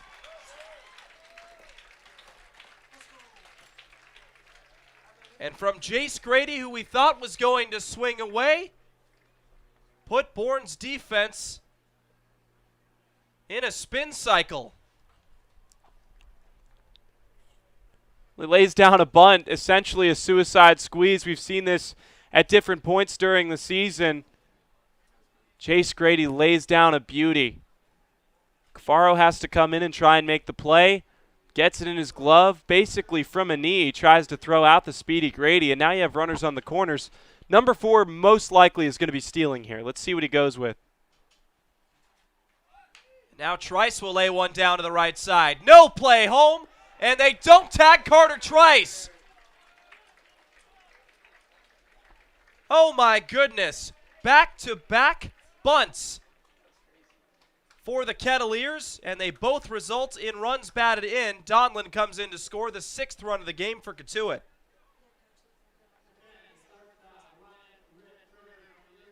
And if you're Coach Roberts right now, you have to be smiling from ear to ear.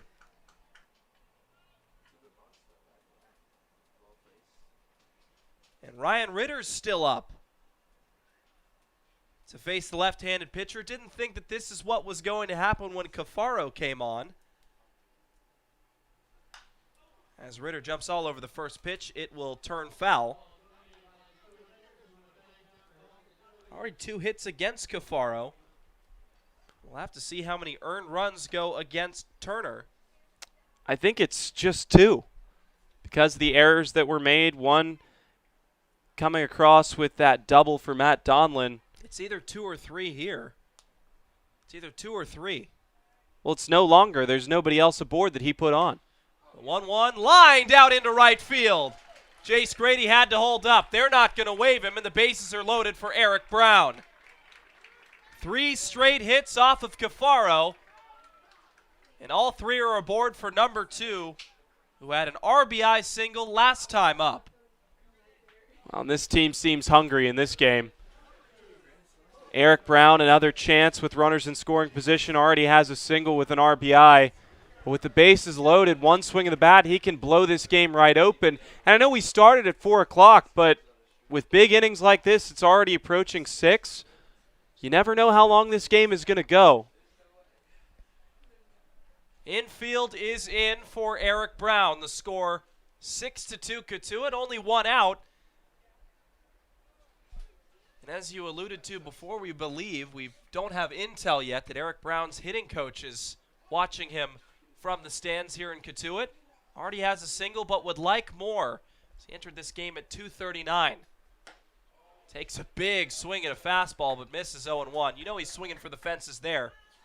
Well, and you know, there's nothing better than having somebody that you're comfortable with, you've spent a ton of hours with, come in, analyze your play, and just tell you, hey, this is mental. Because physically, Eric Brown is one of the best players in all of the CCBL. It's up to him to remember that. And in this scenario, he might just find himself all over again.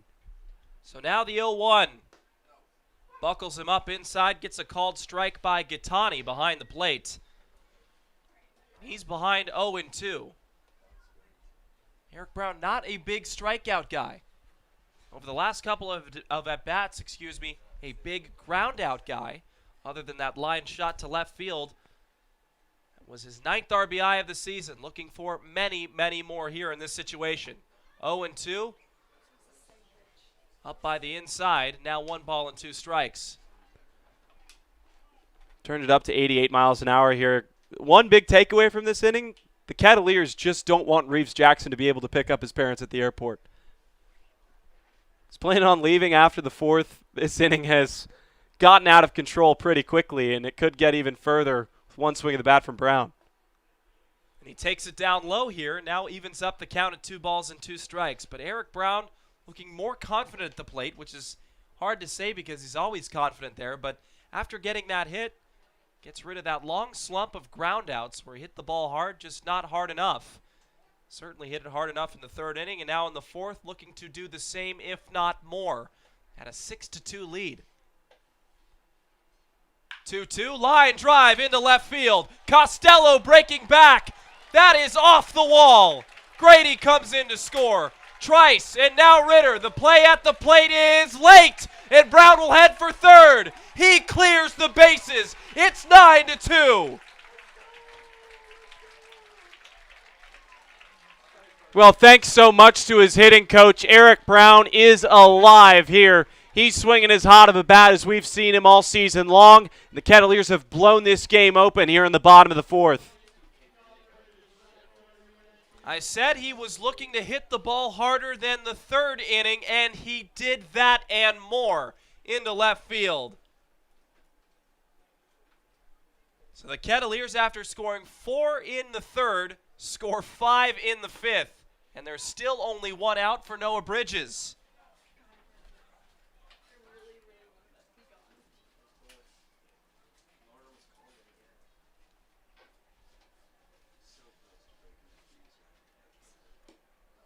Bridges waves on a slider. He's behind 0-2. Last time Bridges came up, he had a 2 RBI triple.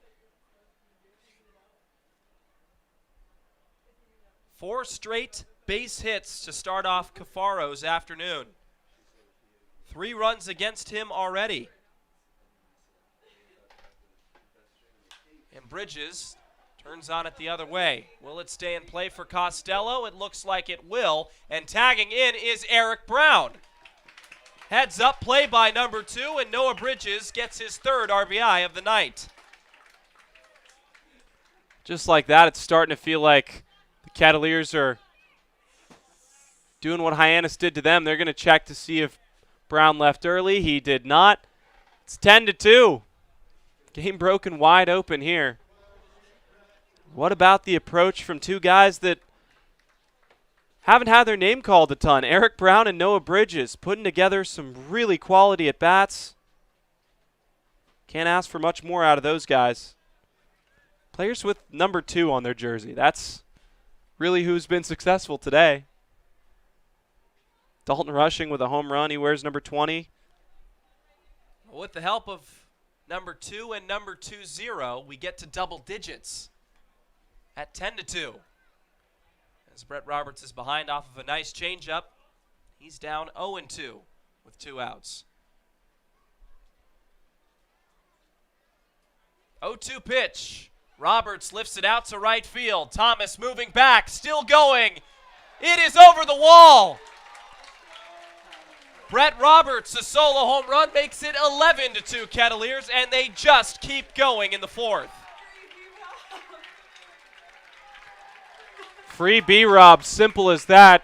Gets his hands out in front of it, hits pretty much the second opposite field home run we've seen this season from the Kettleers. And that's just strength from him to be able to push that ball out of the yard, making it 11-2. He's making his case after striking out, looking and lining out to right. Good piece of hitting by number 7. The Kettleers have batted their way through the order in this inning. A nightmarish 3rd and 4th innings for the Bourne Braves. The Kettleers are on top and rolling here against the number 1 team in the CCBL, but they're not looking like it this game. As Martirella's behind 0-1, he struck out swinging to start this inning.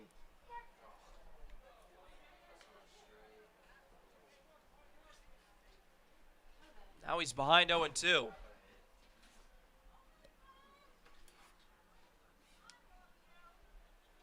Martirella chopped over to Agnos, and this should end the 4th inning. 7 runs come in to score for the Kettleers in the 4th. We go to the 5th on the Kettleers Digital Network.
Welcome back to Lowell Park. Joined now again with Jenna Meyer, our community relations. Jenna, today was a really big day for our franchise and our league sponsor, Cape Cod 5 Bank. Tell us a little bit about what you did with them today and what's going on here at the park tonight. Absolutely. So today we were able to have a great meet and greet at Cape Cod 5 Bank with two of our players, Joey Mancini and Logan Maitland.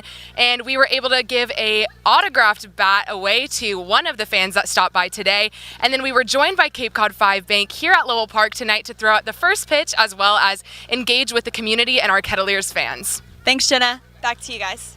Welcome back to Lowell Park. Joined now again with Jenna Meyer. Great interview by Lauren Kirkley with Jenna of Cape Cod 5. Love to see them and having a conversation about a couple of the things that are going on in the community.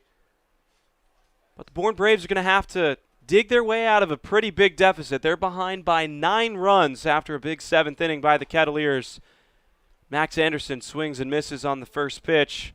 He's having a tough day defensively. Already 2 errors, questionably maybe even 3 after Matt Donlin doubled down the line, got underneath his glove. But Fago has plenty of room to work with. Anderson fouls one straight back, and it's 0-2. And I have a feeling plenty of Kettleers fans will be watching Point Streak very closely tonight. I don't think a win here and a Falmouth loss would do very much, except maybe exchange places or help the Cotuit chances. I still think they'll stay in 4th place. Wareham is the team to watch right now with the amount of games they've played. They've played one more than the other two. Just keeping that in mind at 11-2, unless Bourne can mount an incredible comeback. Kettleers have done well so far offensively here. Well, this seems like a turning point for this team with a couple of games left to go. Anderson skies one out towards left field. Suggs didn't have the best jump on it. Now coming on, glasses gleaming, and he'll make the catch for the first out of the 5th. Tough day for Bryson Cafaro in relief. Gave up 5 hits, 7 runs with 5 of them earned. He only did it in 2/3 of an inning. Not sure if that will be the end of the day for him, surprisingly. So many bullpen concerns, you just never know. Now Dalton Rushing comes up after hitting a home run. He squares around a bunt, of all things. Just trying to get a man aboard are the Bourne Braves. They're employing our tactic. All you need is a runner aboard to get something going, and Dalton Rushing could be that man. The whole left side of the infield abandoned, except for Carter Trice playing well off the third base bag. 1-0. Rushing fouls it back. Evens up the count at 1-1.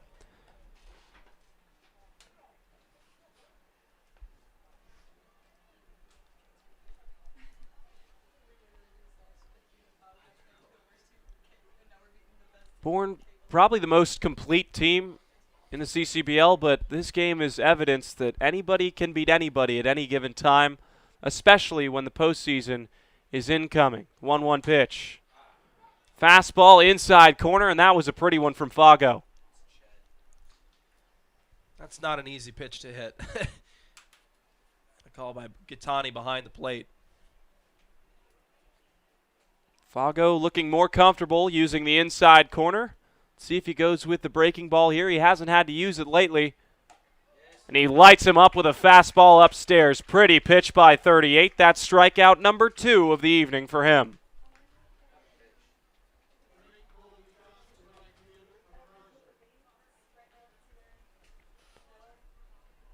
And if Fago gets this final out without allowing 9 runs, he would be qualifying for the win. Seems like a pretty easy task for him. Never say never. I've learned that about this team at times. Fastball up and in, called strike 0-1, and the only 2 base runners he's allowed have both been hit by pitches. Other than that, it's been strikeout, pop out to the catcher, ground out to second, fly out to left, and swinging strikeout.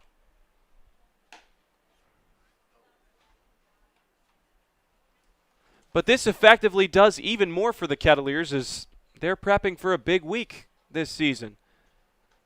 Save a bunch of bullpen arms if Fago can continue to go. May be able to put some guys that you aren't super trusting of in this scenario with a 9-run lead.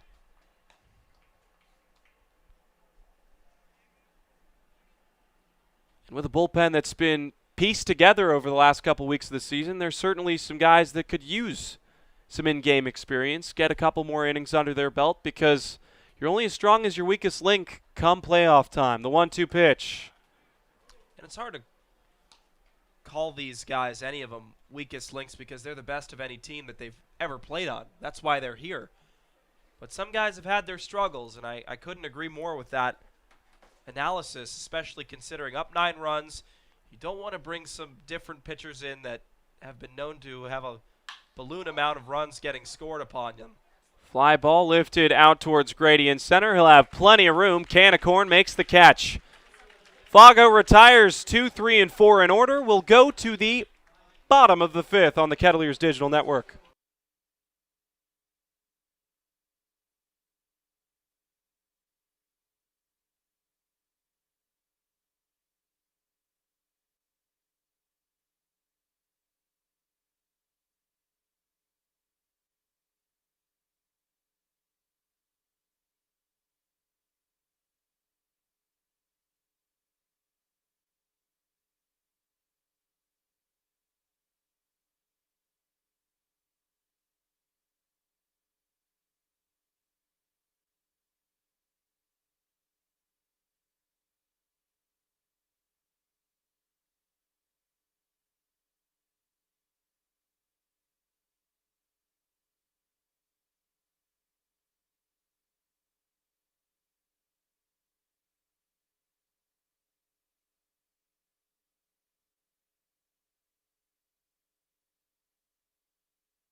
Back on for the Braves is Bryson Cafaro after 7 runs came across to score in the 4th inning. A couple of those were inherited by Ken Turner.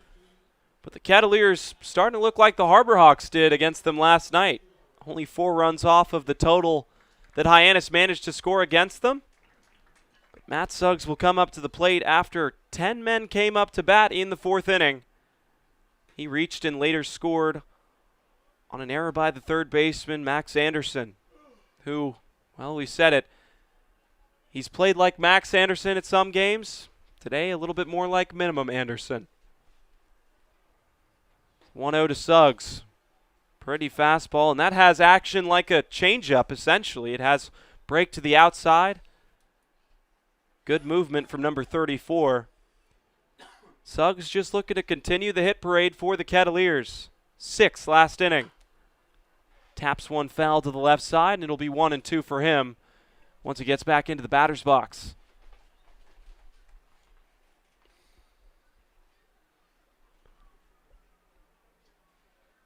Like we mentioned at the beginning of this broadcast, Cotuit, over their last 10 games, 2-7-1. A lot of those games against Eastern Division opponents. 3-10 so far this season versus the East. Almost completed. They wrap up the season with 2 games versus Yarmouth Dennis. 1 at Lowell and then 1 at their place. August 4th, 1-2. Got him to swing and miss. Suggs is retired for the first time this evening. That's strikeout number 1 for Bryson Cafaro, and I think he's got to be happy with himself to finally get that one under his belt. Well, in the 4th inning when he came in with just 1 out, started with back-to-back bunts and then a single, a 3 RBI double by Eric Brown. Speaking of doubles, Matt Donlin had one of his own in the 4th. A zany one, to say that at least. Light bouncer got underneath the glove of Max Anderson at 3rd. And that effectively moved Matt Suggs over to 3rd base. With 1 out and 2 runners in scoring position, that's really where all the damage began for the Kettleers. Now an 0-2 count for number 21.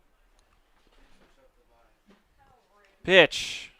Just got a piece of it and fouled it right at Chase Grady.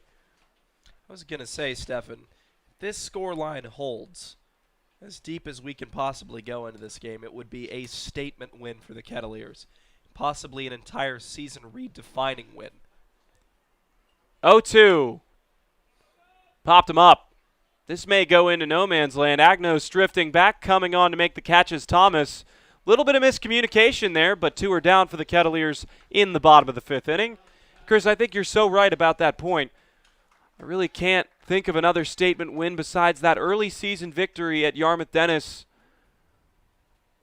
where the Kettleers just had a rout over YD. That was the first of a pretty important road trip in the East. Faced Brewster, YD, and Orleans. Only took 1 of 3.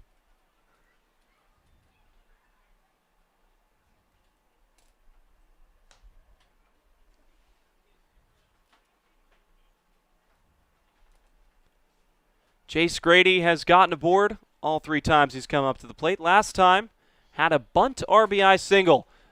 This one's charged out into left center field. Lampy will move to his right and make the catch a few steps shy of the wall. 1-2-3 inning for the Kettleers. Bats will go to the 6th on the Kettleers Digital Network.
So Ian Fago's back out in the 6th inning. He's already gone 2 1/3 innings.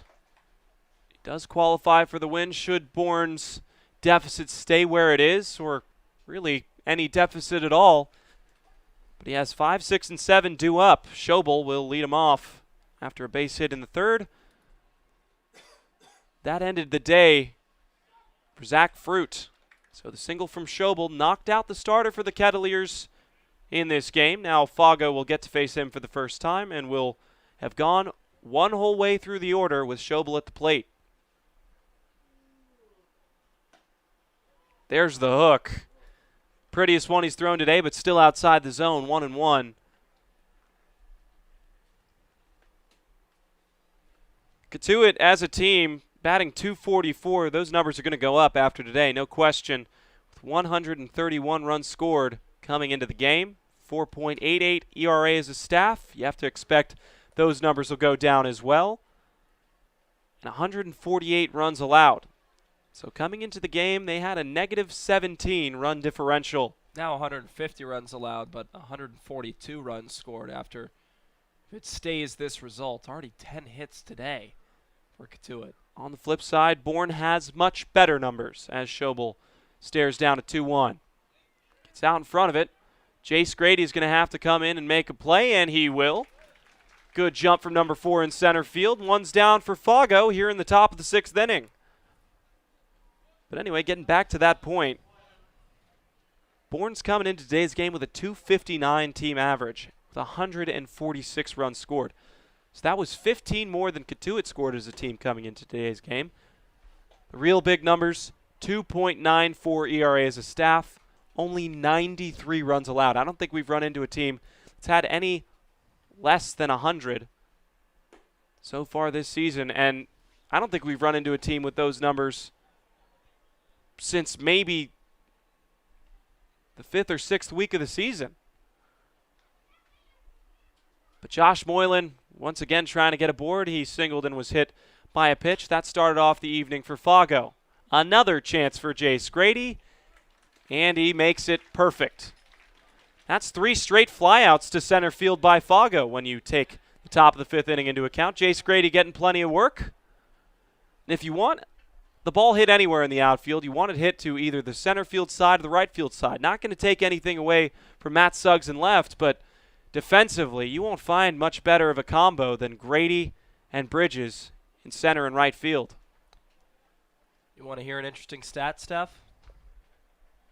This season, as the first pitch comes in, of course, this season, this is the biggest deficit that the Bourne Braves have faced in the entire season. They have not had 11 runs scored against them and have not been down 9 in any part of this season. And that is the thing. This would be only the 4th time this season where a team has scored 8 or more runs on Bourne. The first time anybody's scored 11. Last night it was 10 from Orleans, and that was the first time a team scored 8 or more on Bourne and won the game. So when they've gotten behind and teams have put up big numbers in the run column, Bourne's battled back and come back to win. So hopefully that does not continue here at Lowell Park as you start to see the shadows creeping in on the left side of the infield. 0-2 pitch coming from Fago. Dead on the black on the outside corner. Fago goes 1-2-3 for the 3rd straight inning.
Well, Ian Fago has been doing excellent work out of the pen, doing exactly what his job is, to eat innings. Already 3 1/3.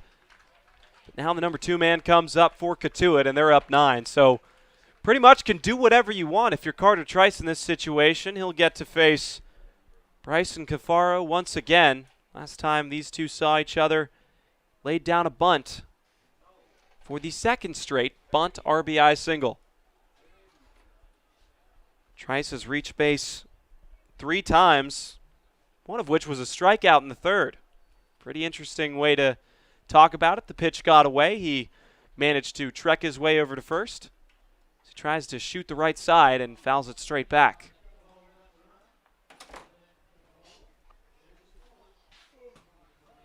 But Chris, we said this game is a must-win for Cotuit. With Falmouth and Wareham knocking on the door that second place spot. Still plenty of Western Division games to play. Hyannis, Wareham coming to town soon.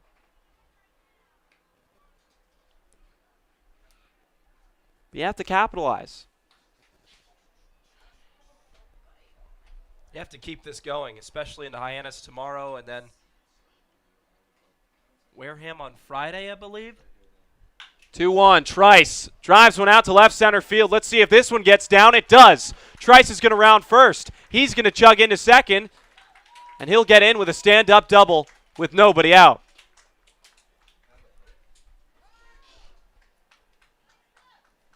How many hits has Cafaro given up?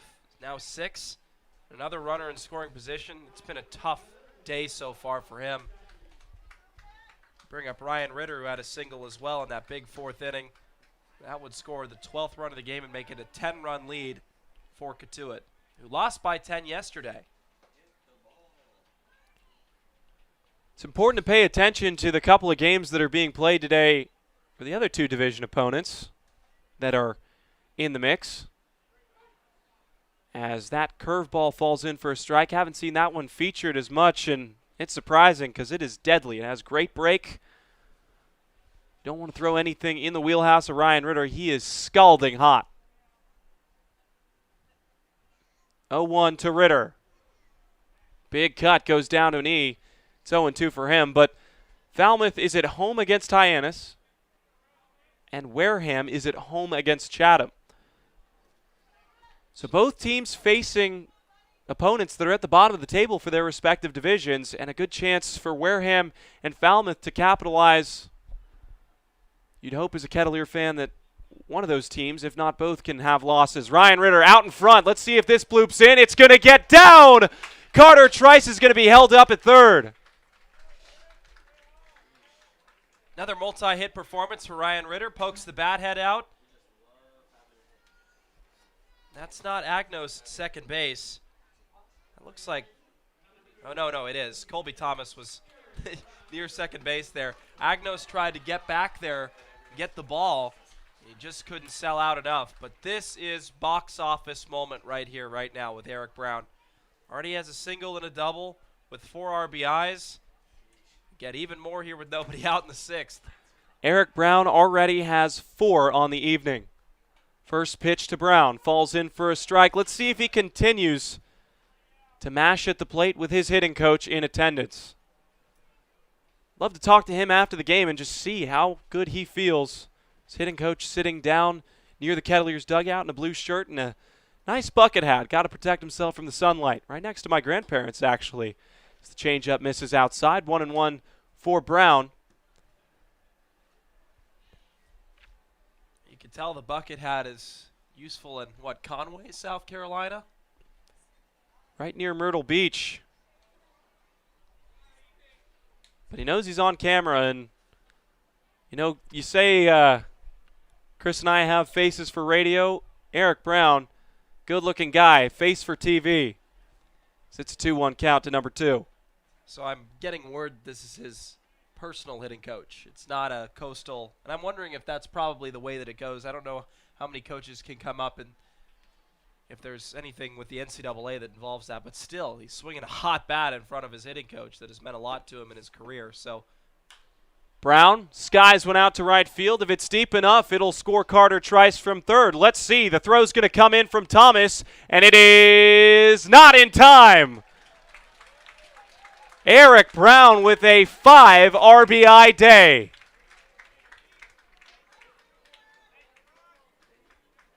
ABC Baseball has headlined this game so far, Stefan. A sacrifice fly to right field on what has seemed like a pure pull hitter at times in Eric Brown. Carter Trice's speed proved to be too much there at the play with Rushing. It was close, a great throw in by Thomas. Sliding in head first was Carter Trice, scoring his 3rd run of the game, making it 12-2. Well, in between Eric Brown and Noah Bridges, You have 8 runs batted in. I mean, those are just unbelievable numbers from your 4 and 5 hitters. They're starting to cement themselves in those spots. We were talking about Eric Brown's performance before the game and how much his performance dropped off before this. Not by his own fault, just the way he was hitting, the way the ball was landing in the wrong places for him. Said maybe we give him a rest day. And another line drive right at the second baseman, Agnos, and Ritter is doubled off at first. Bridges got a piece of it. Agnos made a great play, but the Kettleers managed to score another in the 6th. We'll go to the 7th on the Kettleers Digital Network.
It's 12-2 in the top of the 7th inning. Carter Trice started off the bottom of the 6th with a double. Then Ryan Ritter singled. Then a sacrifice fly for Eric Brown. Brought home his 5th RBI of the night. That's good for 13 on the season. As we were talking about before the inning ended, with a line-out 4-3 double play off of the bat of Noah Bridges, is thought about Eric Brown possibly having an off day, but boy, are we glad that he didn't, because he's been instrumental in this 12-2 lead. Well, I've been on record for critiquing him with runners in scoring position. My apologies to you, Eric Brown. Tip your cap. Just a phenomenal performance by him and by Noah Bridges. The guys with 2s in their numbers just have done such a good job for the Kettleers in this situation, needing a win. Not trying to jinx the Kets, but it seems unlikely that Bourne's going to come back from this with Ian Fago pitching the way that he is, going into now his 5th inning of relief. Fastball is off the plate. Now a ball and a strike. So 2 balls and strike. He went in with, now he's at 3 1/3, but came in the 3rd inning. Went to the 4th, the 5th, the 6th. Now, of course, this would be his 5th inning of relief. Nice pitch by Fago, 2-2. 95, he still has it. As we're in the 7th inning now. And here's the question, right? Bourne's going to be kicking themselves about, only scoring 1 run with the bases loaded in the 2nd inning. But Ian Fago, does he become a starter at some point? Not sure. 2-2, another strikeout for Ian Fago. That's his 4th of the outing, and he has been excellent so far since arriving in Cotuit. You hate to root for a Lenore Ryan guy as a proud former Wingate Bulldog, but he is helping the Kettleers out. Sort of reminds me of Harrison Cohen and what Harrison Cohen has brought to this ball club, except Harrison was rocked as a starter. So he comes in as a reliever and just does excellent work. Costello, high fly ball to left, but playable for Suggs, who battles the sun to make the catch for the second out. Quick outs have been the name of the game for Ian Fago.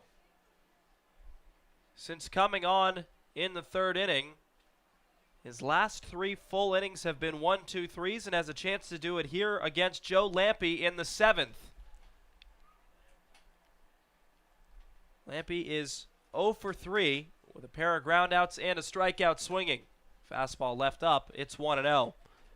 Like I was saying about Harrison Cohen, he struggled as a starter but has come in and been an inning eater. You can expect 4, maybe even 5 out of him at every appearance that he's been in. Now Fago's starting to become that guy as well. Lampe is ahead 2-0, and something that immediately catches my eye on the scorebook right now is Bourne has left 6 on the base paths, Cotuit only 2 in this game so far, which is pretty much uncharacteristic from the Kettleers. They're usually victims to leaving many on the base paths during a game, as Fago spikes a fastball and he's behind 3-0. Well, in Bourne, coming off back-to-back losses, I don't think they've had back-to-back losses all season. This would be 3rd straight. It's coming, at a pretty not important time, I should say, because they've already clinched the number 1 seed in the West, but you don't want to start going downhill as the playoffs are around the corner. But another thing about Fago is he's stayed consistent with his fastball. That's really the only pitch he's had to throw. Sitting around 94, we've seen him get up to 96. Almost no steam. 3-1, and he loses Lampe. That's the first walk issued by Fago, and I think we'll take it in this situation. Well, that's the first base runner he's allowed since Peter Burns in the top of the 4th inning. Coach Mike Roberts may point to the bullpen. I don't know why he would. Fago's going strong. You have 10 runs. Let him keep going, save an arm. Maybe you don't want to deplete him. Yeah, it looks like it's going to be the end of the day for 3-8. A masterful performance from Ian Fago. And that should be the end of the day for him as we await the new pitcher. I'm guessing Logan Maitland will be the next one to go out. It's 12-2.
From one great relief pitcher to another, Logan Maitland on to relieve Ian Fago to try and get Max Anderson out for the 4th time in his contest.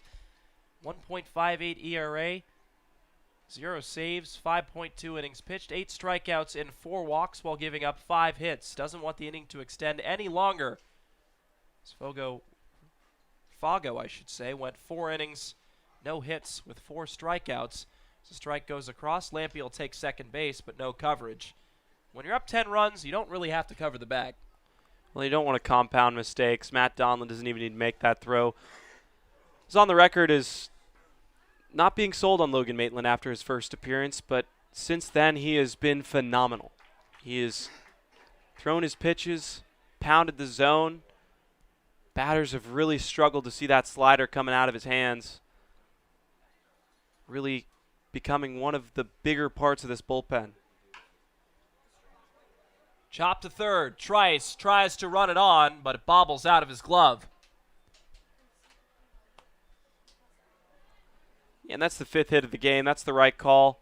Trice, sometimes we forget, this is an unfamiliar position for him. He is, by trade, a second baseman.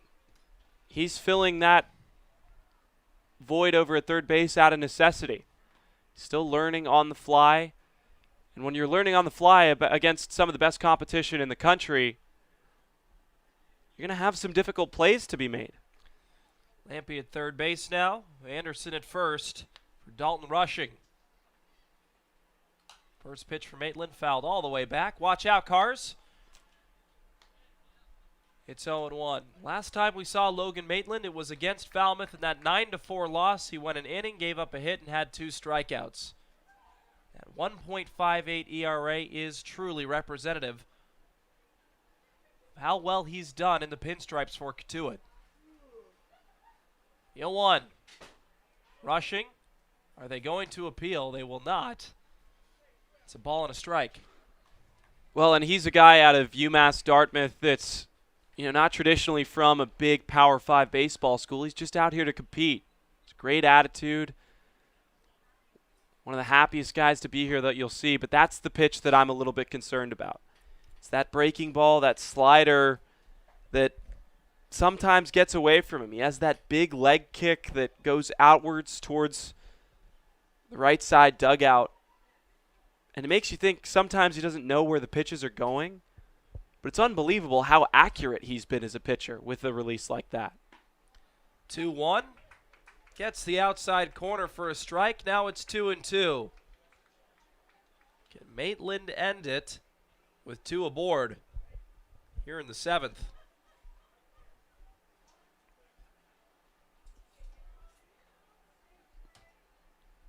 2-2 pitch. Chopped over to Martorella, backhanded, and all he'll have to do is step on first base. Maitland can, and we head to the stretch on the Cotuit Kettleers Digital Network.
Bryson Cafaro's day is done.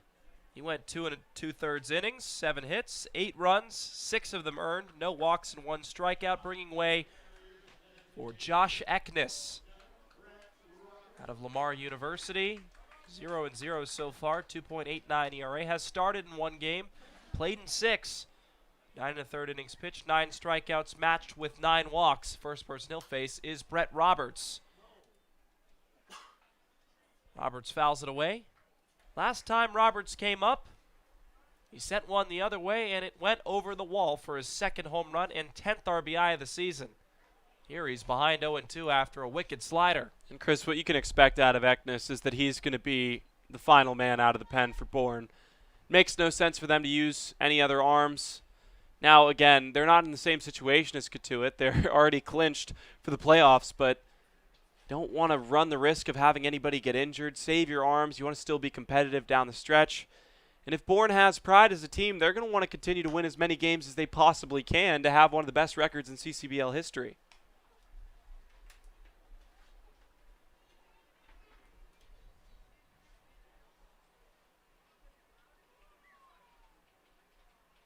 It's a ball and 2 strikes for Brett Roberts. 1-2. Roberts fouls it away off the end of the bat.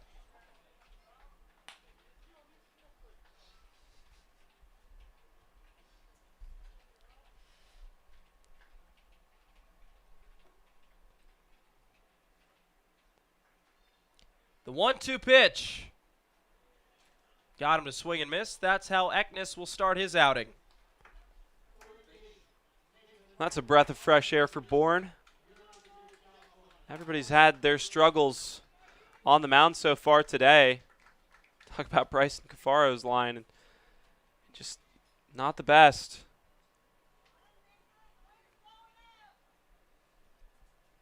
First pitch to Martorella. He'll jump all over it, but turn it foul.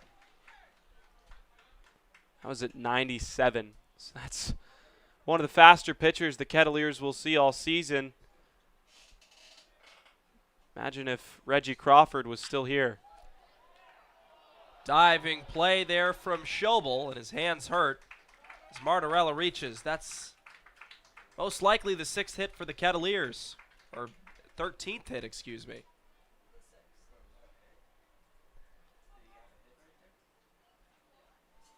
And it is.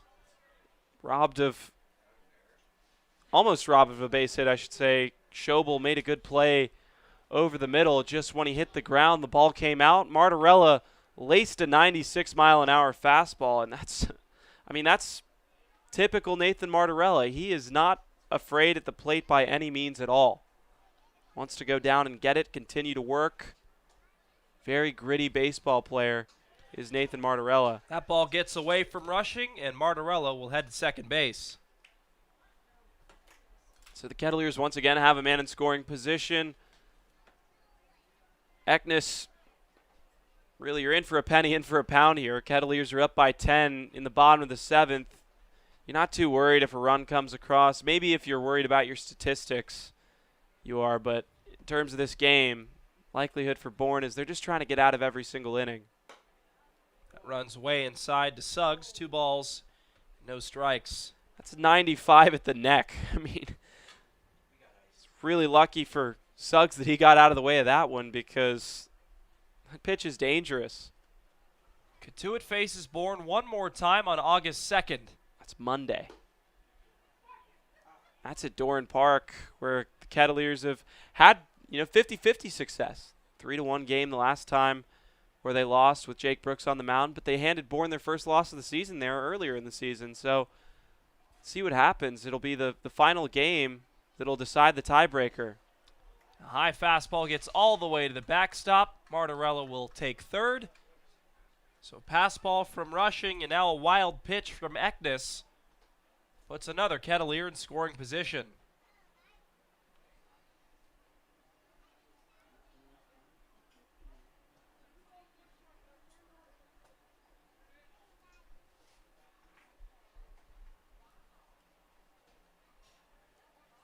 Three balls and 1 strike for Suggs. Line over the head of Schobel. Coming in to score easily is Martorella. It's 13-2, Cotuit. That's just the second hit of Matt Suggs' CCBL career, and it extends the lead to 11.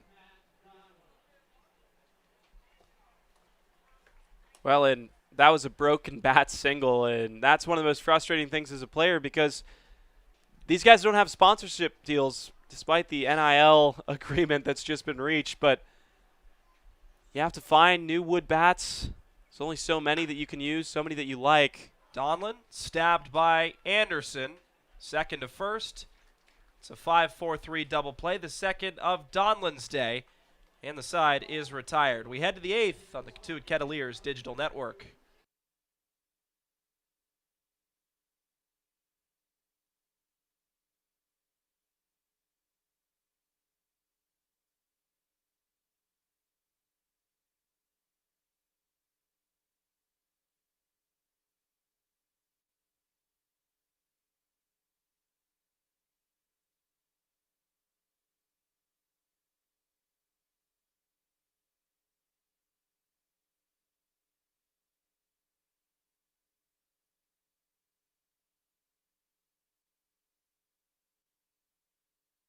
Welcome back to Lowell Park. I want to take a minute to talk about standings with our Kettleers fans who maybe are wondering what playoff pictures look like. This year, only 2 teams from each division will have a spot in postseason. Those spots determined by winning percentage.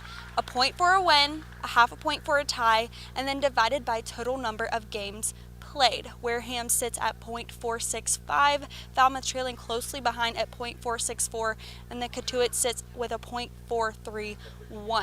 The mission going forward for Cotuit is simple: win at all costs. Back to you guys.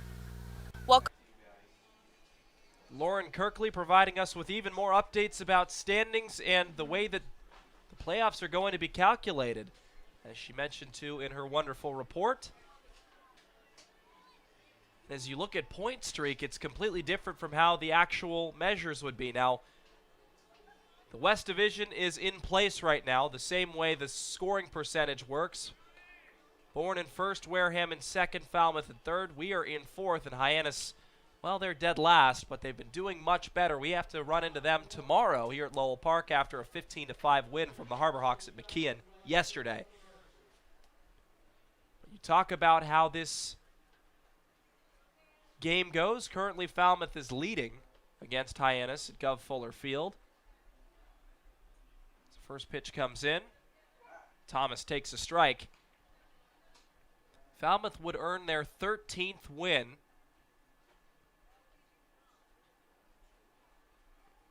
In their 29th game played.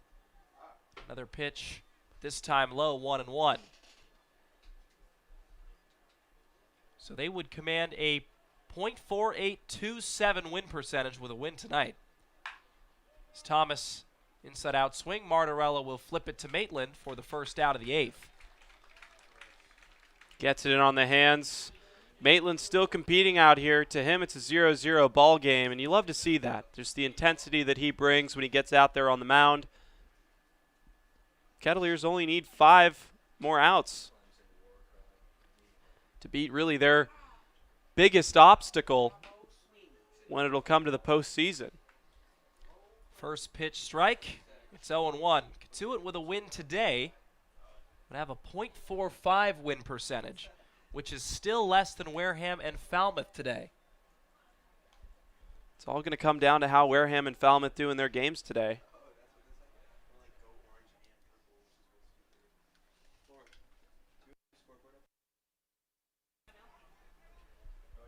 This is popped foul.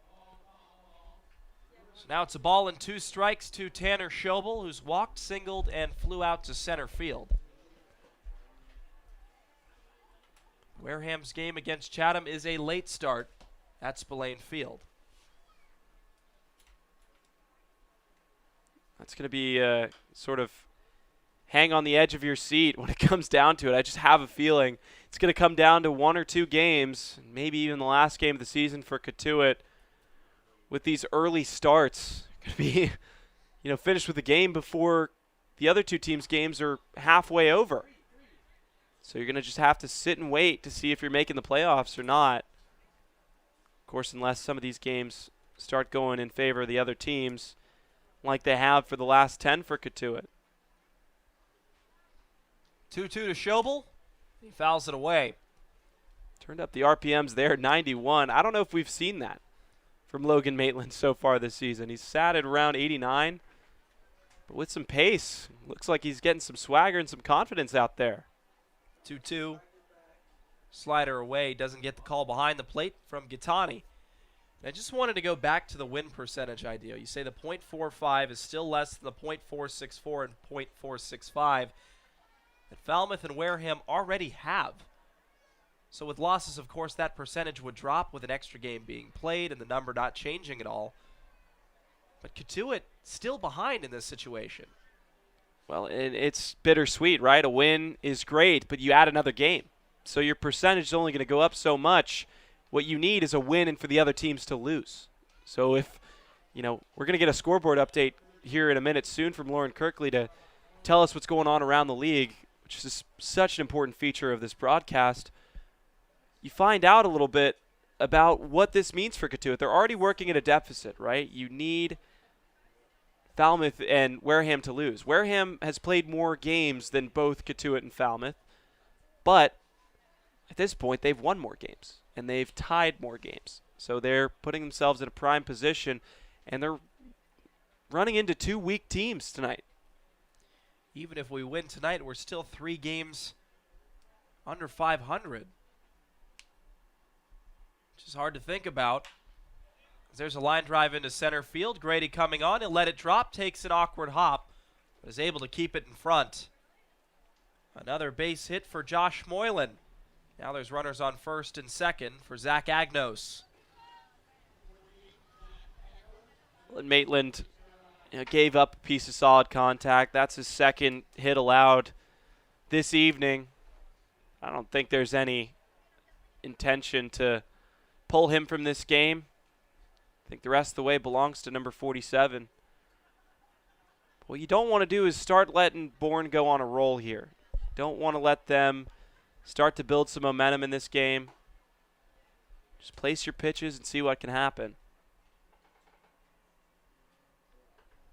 Agnos has a trio of strikeouts, 2 looking and 1 swinging.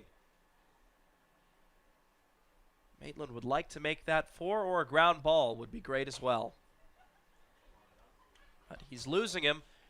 He's had trouble staying ahead in the count. Coach Mike Roberts is going to have a discussion with his relief pitcher as someone's warming up in the bullpen. He hasn't signaled there yet. Wanted to keep Maitland here. They are up 11 runs. So might as well use what you have, especially when Maitland has been so consistent this season. Only 2 runners aboard, only 1 in scoring position, with a guy like Agnos whose bat has been cold today for the Bourne Braves. Not to mention, you have a 10-run lead with some change on top of it. The most possible damage Maitland could allow is a couple of runs to come in this inning. Then all you have to do is get 3 outs in the 9th. Now, I'm certainly not trying to jinx the Kettleers, but Coach Mike Roberts, this is a great talk to go have. Sometimes you just need to go and calm your pitcher down. Hey, look at the situation you're in. You're up by 11.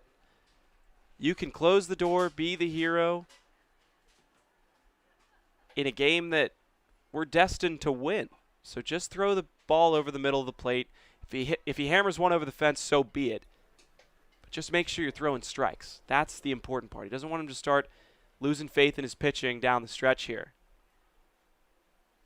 2-0 pitch. Right back at the glove of Maitland. He has to try and get to that ball quickly. A hard throw over to first. Beats out Agnos. And a nice play by Logan Maitland to get to the ball that ricocheted off of his glove and fire a strike over to Martorella, beating Agnos by a half step. What a great play. He was off balance, almost sailed the throw to Martorella, but he threw a dart over there to first base.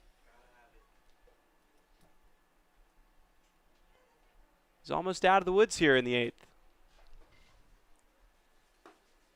And a first pitch strike to Peter Burns.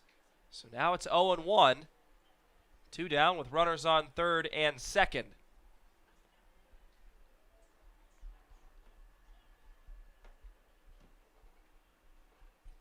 What will Maitland do here at 0-1?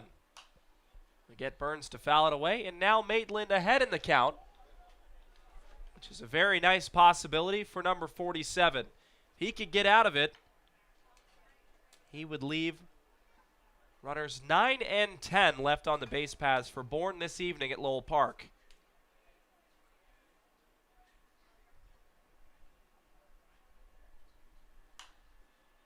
As Burns pops this one up.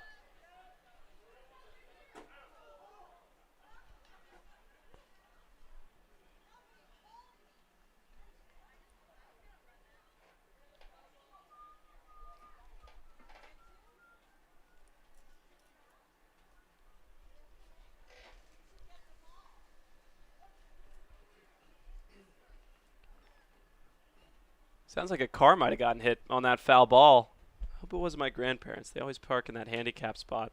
0-2 soft grounder. It is foul. Martorella had it covered. Maitland still continuing to draw soft contact. He's in his first full inning of work.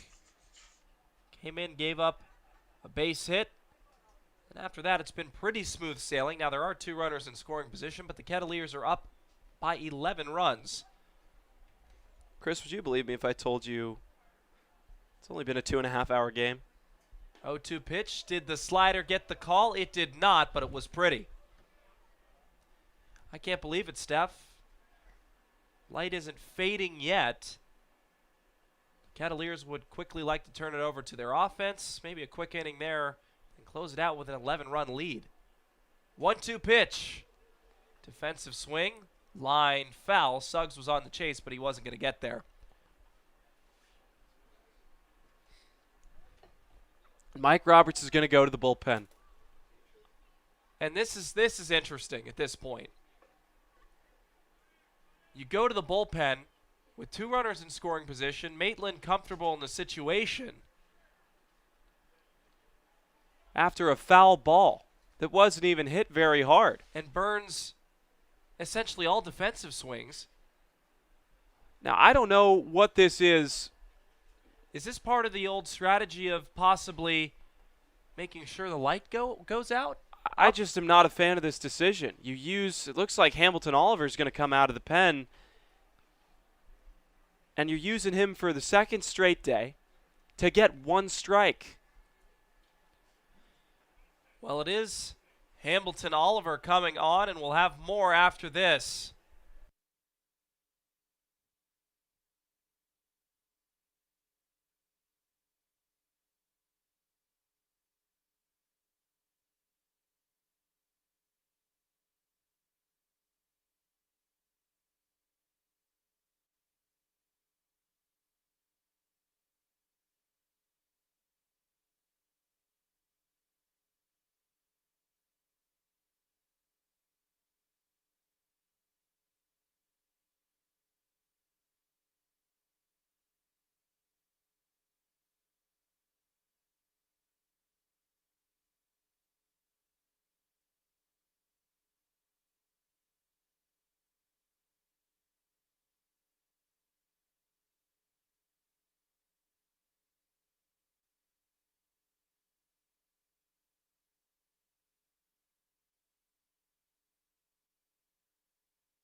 Well, folks, in one of the most confusing decisions we've seen all season long, Hamilton Oliver inherits a 1-2 count with 2 outs.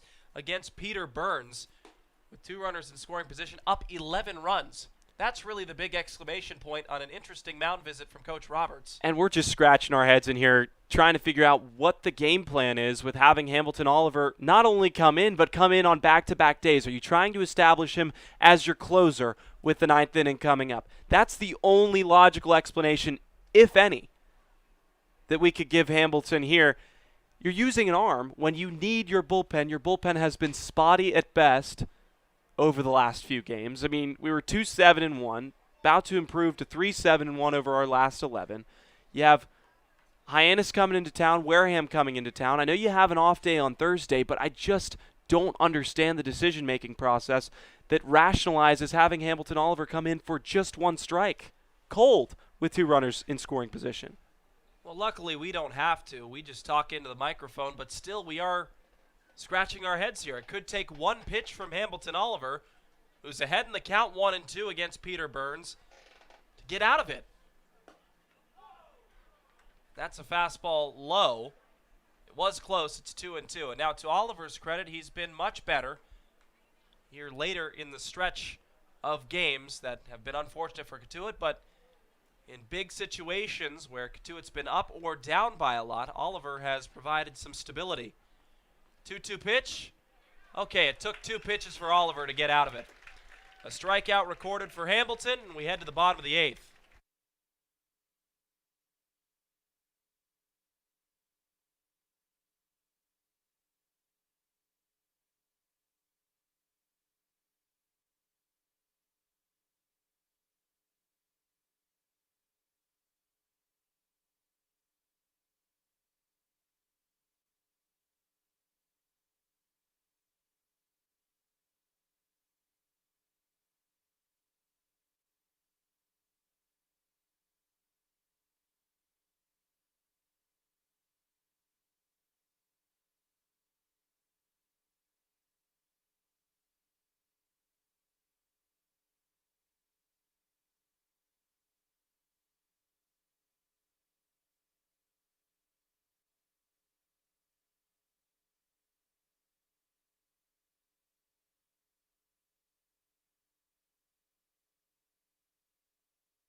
It's the bottom of the 8th inning, 13-2 your score. Cotuit leads after Hamilton Oliver took 2 pitches to get the final out of the top of the 8th inning. We'll send it over to our own Lauren Kirkley for a scoreboard update around the CCBL. Final from Stony Brook Field, Orleans takes it 6-3 over Brewster.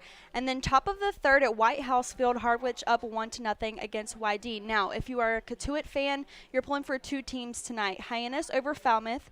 And then, let's see, and then Wareham over Chatham. Right now, it's bottom of the 1st at Spillane Field. Wareham 0, Chatham 0. And then Falmouth is leading Hyannis 5-0 at Falmouth. Back to you guys.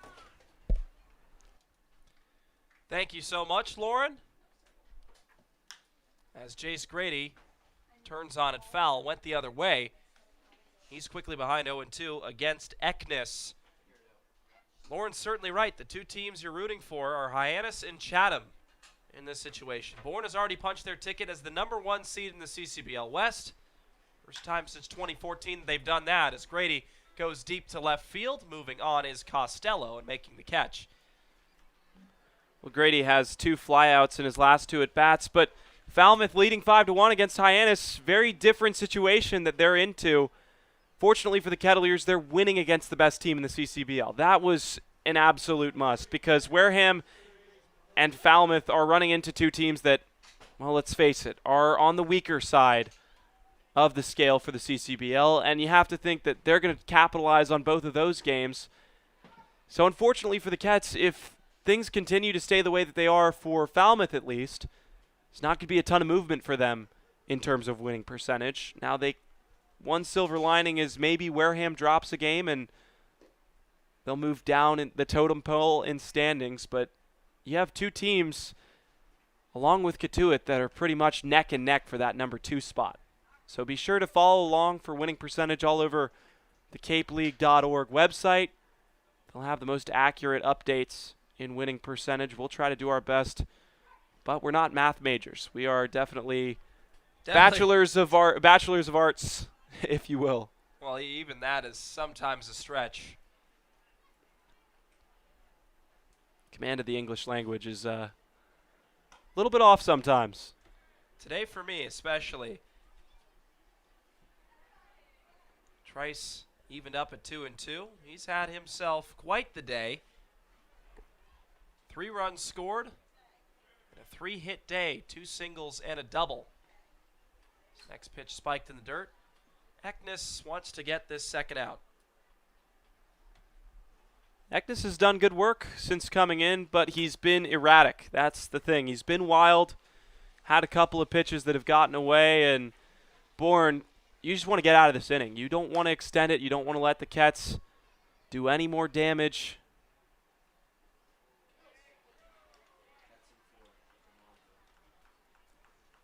This is a team that, you know, if they can manage to get back to 500, they'll have a similar record to what they did in 2019, but every game is very, very important for Cotuit. 3-2, Trice chops it foul. And at a 13-2 scoreline, most likely securing this win in the 9th inning, hopefully. I would hope so, or else it would be You'd have more problems on your unimaginable. hands than Cotuit has been able to match up against the Bourne Braves better than a lot of different teams. Now, if Cotuit were to get that second place spot, what would a 3-game series look like? I think we match up against this team very well. In the playoffs, everything's thrown out the window. And if Cotuit starts to get hot towards the end of the season, Bourne may teeter off a little bit. You know, they're losing pitching. They've revamped their whole roster. Cotuit still has a couple of its key pieces, but we lost a lot of guys too. The difference is with the amount that we lost, we've gotten adjusted to the players that we have now. I don't know if the same can be said for Bourne, but they're still by far the most talented team on the Cape, just from top to bottom. Going from one multi-hit player to another, Ryan Ritter's up. They'll say he went around on a high fastball. He has 2 singles in his last 2 at-bats. Also reached on an error and has a pair of runs. So 0-1 to Ritt. Here's the pitch. I'll just tell you one thing. Ryan Ritter's draft stock is improving by the day.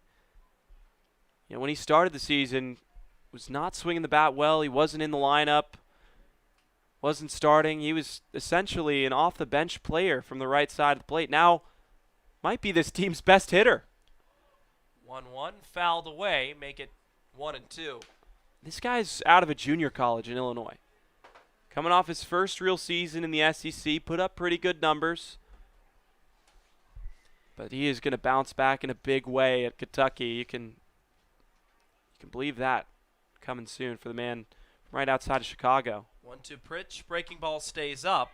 Snap throw over to first. Trice gets back in time. And Ryan Ritter, to me, is the definition of, for some players, if you play every day, good results will happen. When he was coming off the bench, he wasn't able to perform the same way because he's used to playing every day at Kentucky. And look what has happened. Well, there's a couple of players that's names come to mind in that category. Ritter certainly headlining them, but Nathan Martorella as well. Guys that have waited their turn. Brett Roberts. If you give them consistent at-bats, they're going to do more good than harm at the plate in particular. 3-2 to Ritter. It'll stay up. Back-to-back walks from Eknes brings up Eric Brown for the 5th time. Looks like the Kettleers are just keen to continue to keep walking. I mean, if you're going to put runners in scoring position, we're going to make you pay. And Eric Brown already with 5 runs batted in this game has been perfectly set up in the cleanup spot. That's what you want for the man in the 4 spot. You want guys on base, and more particularly, you want guys in scoring position. That'll set you up for RBIs. And Eric has not missed a single opportunity in this game. You have to think maybe the Kettleers bats, or hitters especially, are tired of swinging the bat. 14 hits to the team with only 5 strikeouts, or now 6 with Eknes. That's a pretty good number. I'd take that every game. Hopefully a win alongside of it. So we're in the bottom of the 8th inning. It looks like the Kettleers with an 11-run commanding lead over the number 1 team in the CCBL will do just that. With Eric Brown coming up, you never know. More runs could add to the scoreboard under Cotuit. Well, and one thing I could pretty much guarantee is at their workouts, there's not going to be a lot of wrist curls going on. They have got to have very tired forearms just from this game alone, the amount they've been swinging. You know, the slogan, the mantra for the Kettleers is have a hit. Well, how about 14? Racked up 14 hits this game. Brown swings at the first pitch he sees, another to right field. Thomas under it. And Trice does a dummy tag. It short hops Anderson, but he's able to dig it out of the dirt. Yeah, Trice, good base running there. Does a little stutter step towards the third base bag, then retreats home to where it's safe. That was a smart choice. Thomas's arm is something that you shouldn't test. But I'm excited to see what Noah Bridges is going to do here. You know, the competitor in him, he's going to come up to the plate. He's already happy with his performance, but he's only 1 for 3 when you take it into account. He hit a ball right on the nose his last time up, ended up having a double play, which ended the 6th inning. So, you know, I think he wants to end his evening on a good note. It's an 0-1 count for Bridges. Had a 2 RBI triple and then a sacrifice fly to left field. For his 3rd RBI of the night. It's now 1-1.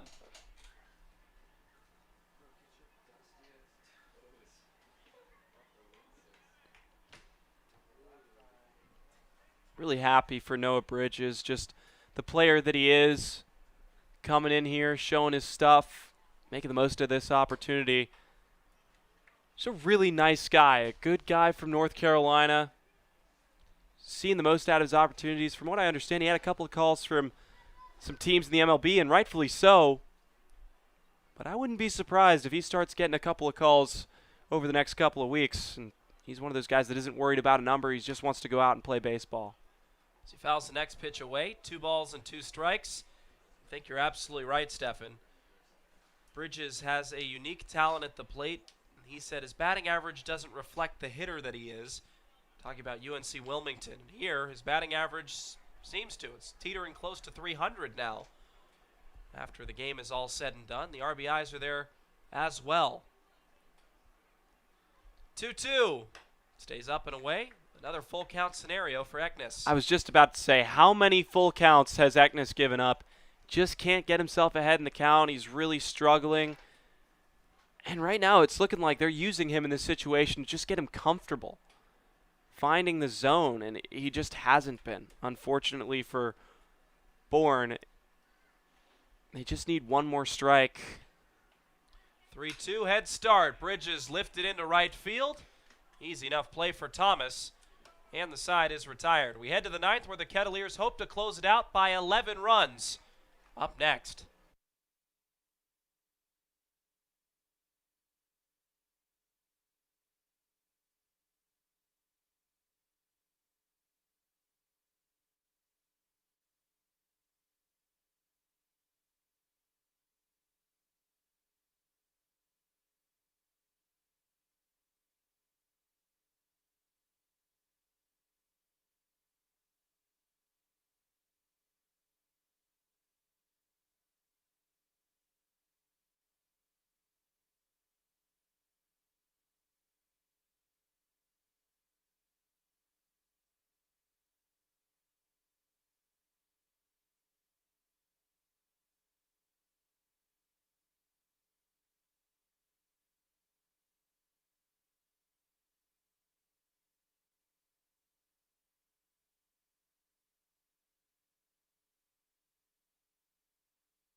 Kettleers looking for their first win since really a couple games ago. They had a tie against Wareham. They tied that game 1-1. Last win came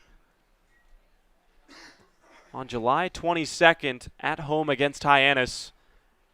This is going to be a big one. If they can manage to pull this one out, a statement victory for the Kettleers. It's Hamilton Oliver who came in questionable fashion. First pitch he'll fire in, misses low. To Lucas Costello, who's 0 for 3 on the night. Strikeout, pop out and foul ground to Matt Donlin. Fly out to left field. 1-0. Fastball away, 2 balls and no strikes. This could be the turning point for this Kettleers team, exactly what the doctor ordered. If they can manage to continue to climb the mountain, turn the corner with this victory. Oliver gets in on the hands of Costello. He saws it off. Brown comes in, and that's an easy play for number 2 for the first out of the inning. So quick work by Oliver. We've seen it before. Yesterday he came in for an inning, gave up no hits, no runs, no earned runs, no walks, and 2 strikeouts. He's already made 1 strikeout this game. Now he's got to face the top of the order. I'm just happy, Stefan, that this game is into the 9th inning for the first time in what seems like forever. There's a new hitter aboard for the Bourne Braves. Wearing the number 26 jersey, batting from the right side. It's the 0-1's outside, making it 1-1. Get you his name and more in just a second.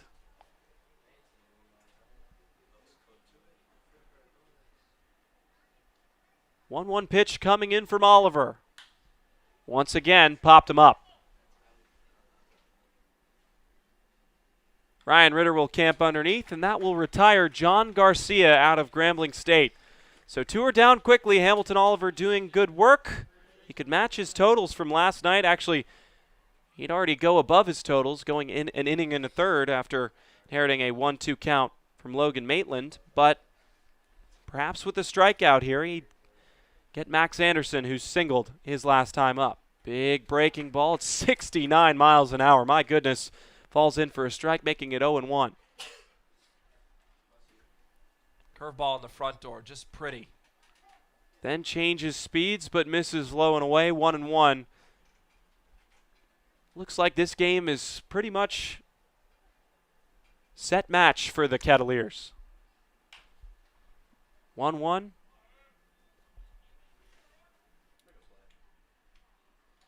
Fouled away, so it's 1-2.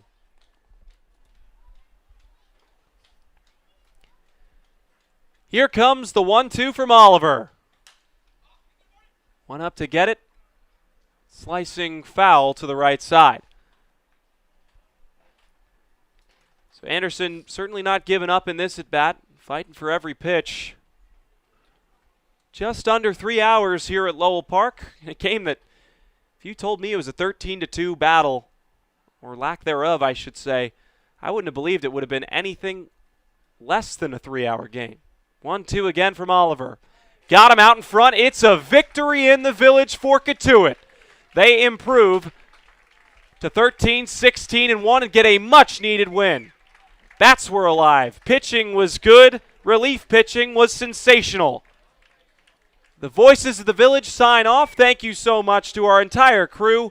Owen Zides, Jack Roberts, Chris Carey, Tim Crowley, Lauren Kirkley. I'm Stephen Carey. We'll see you tomorrow night.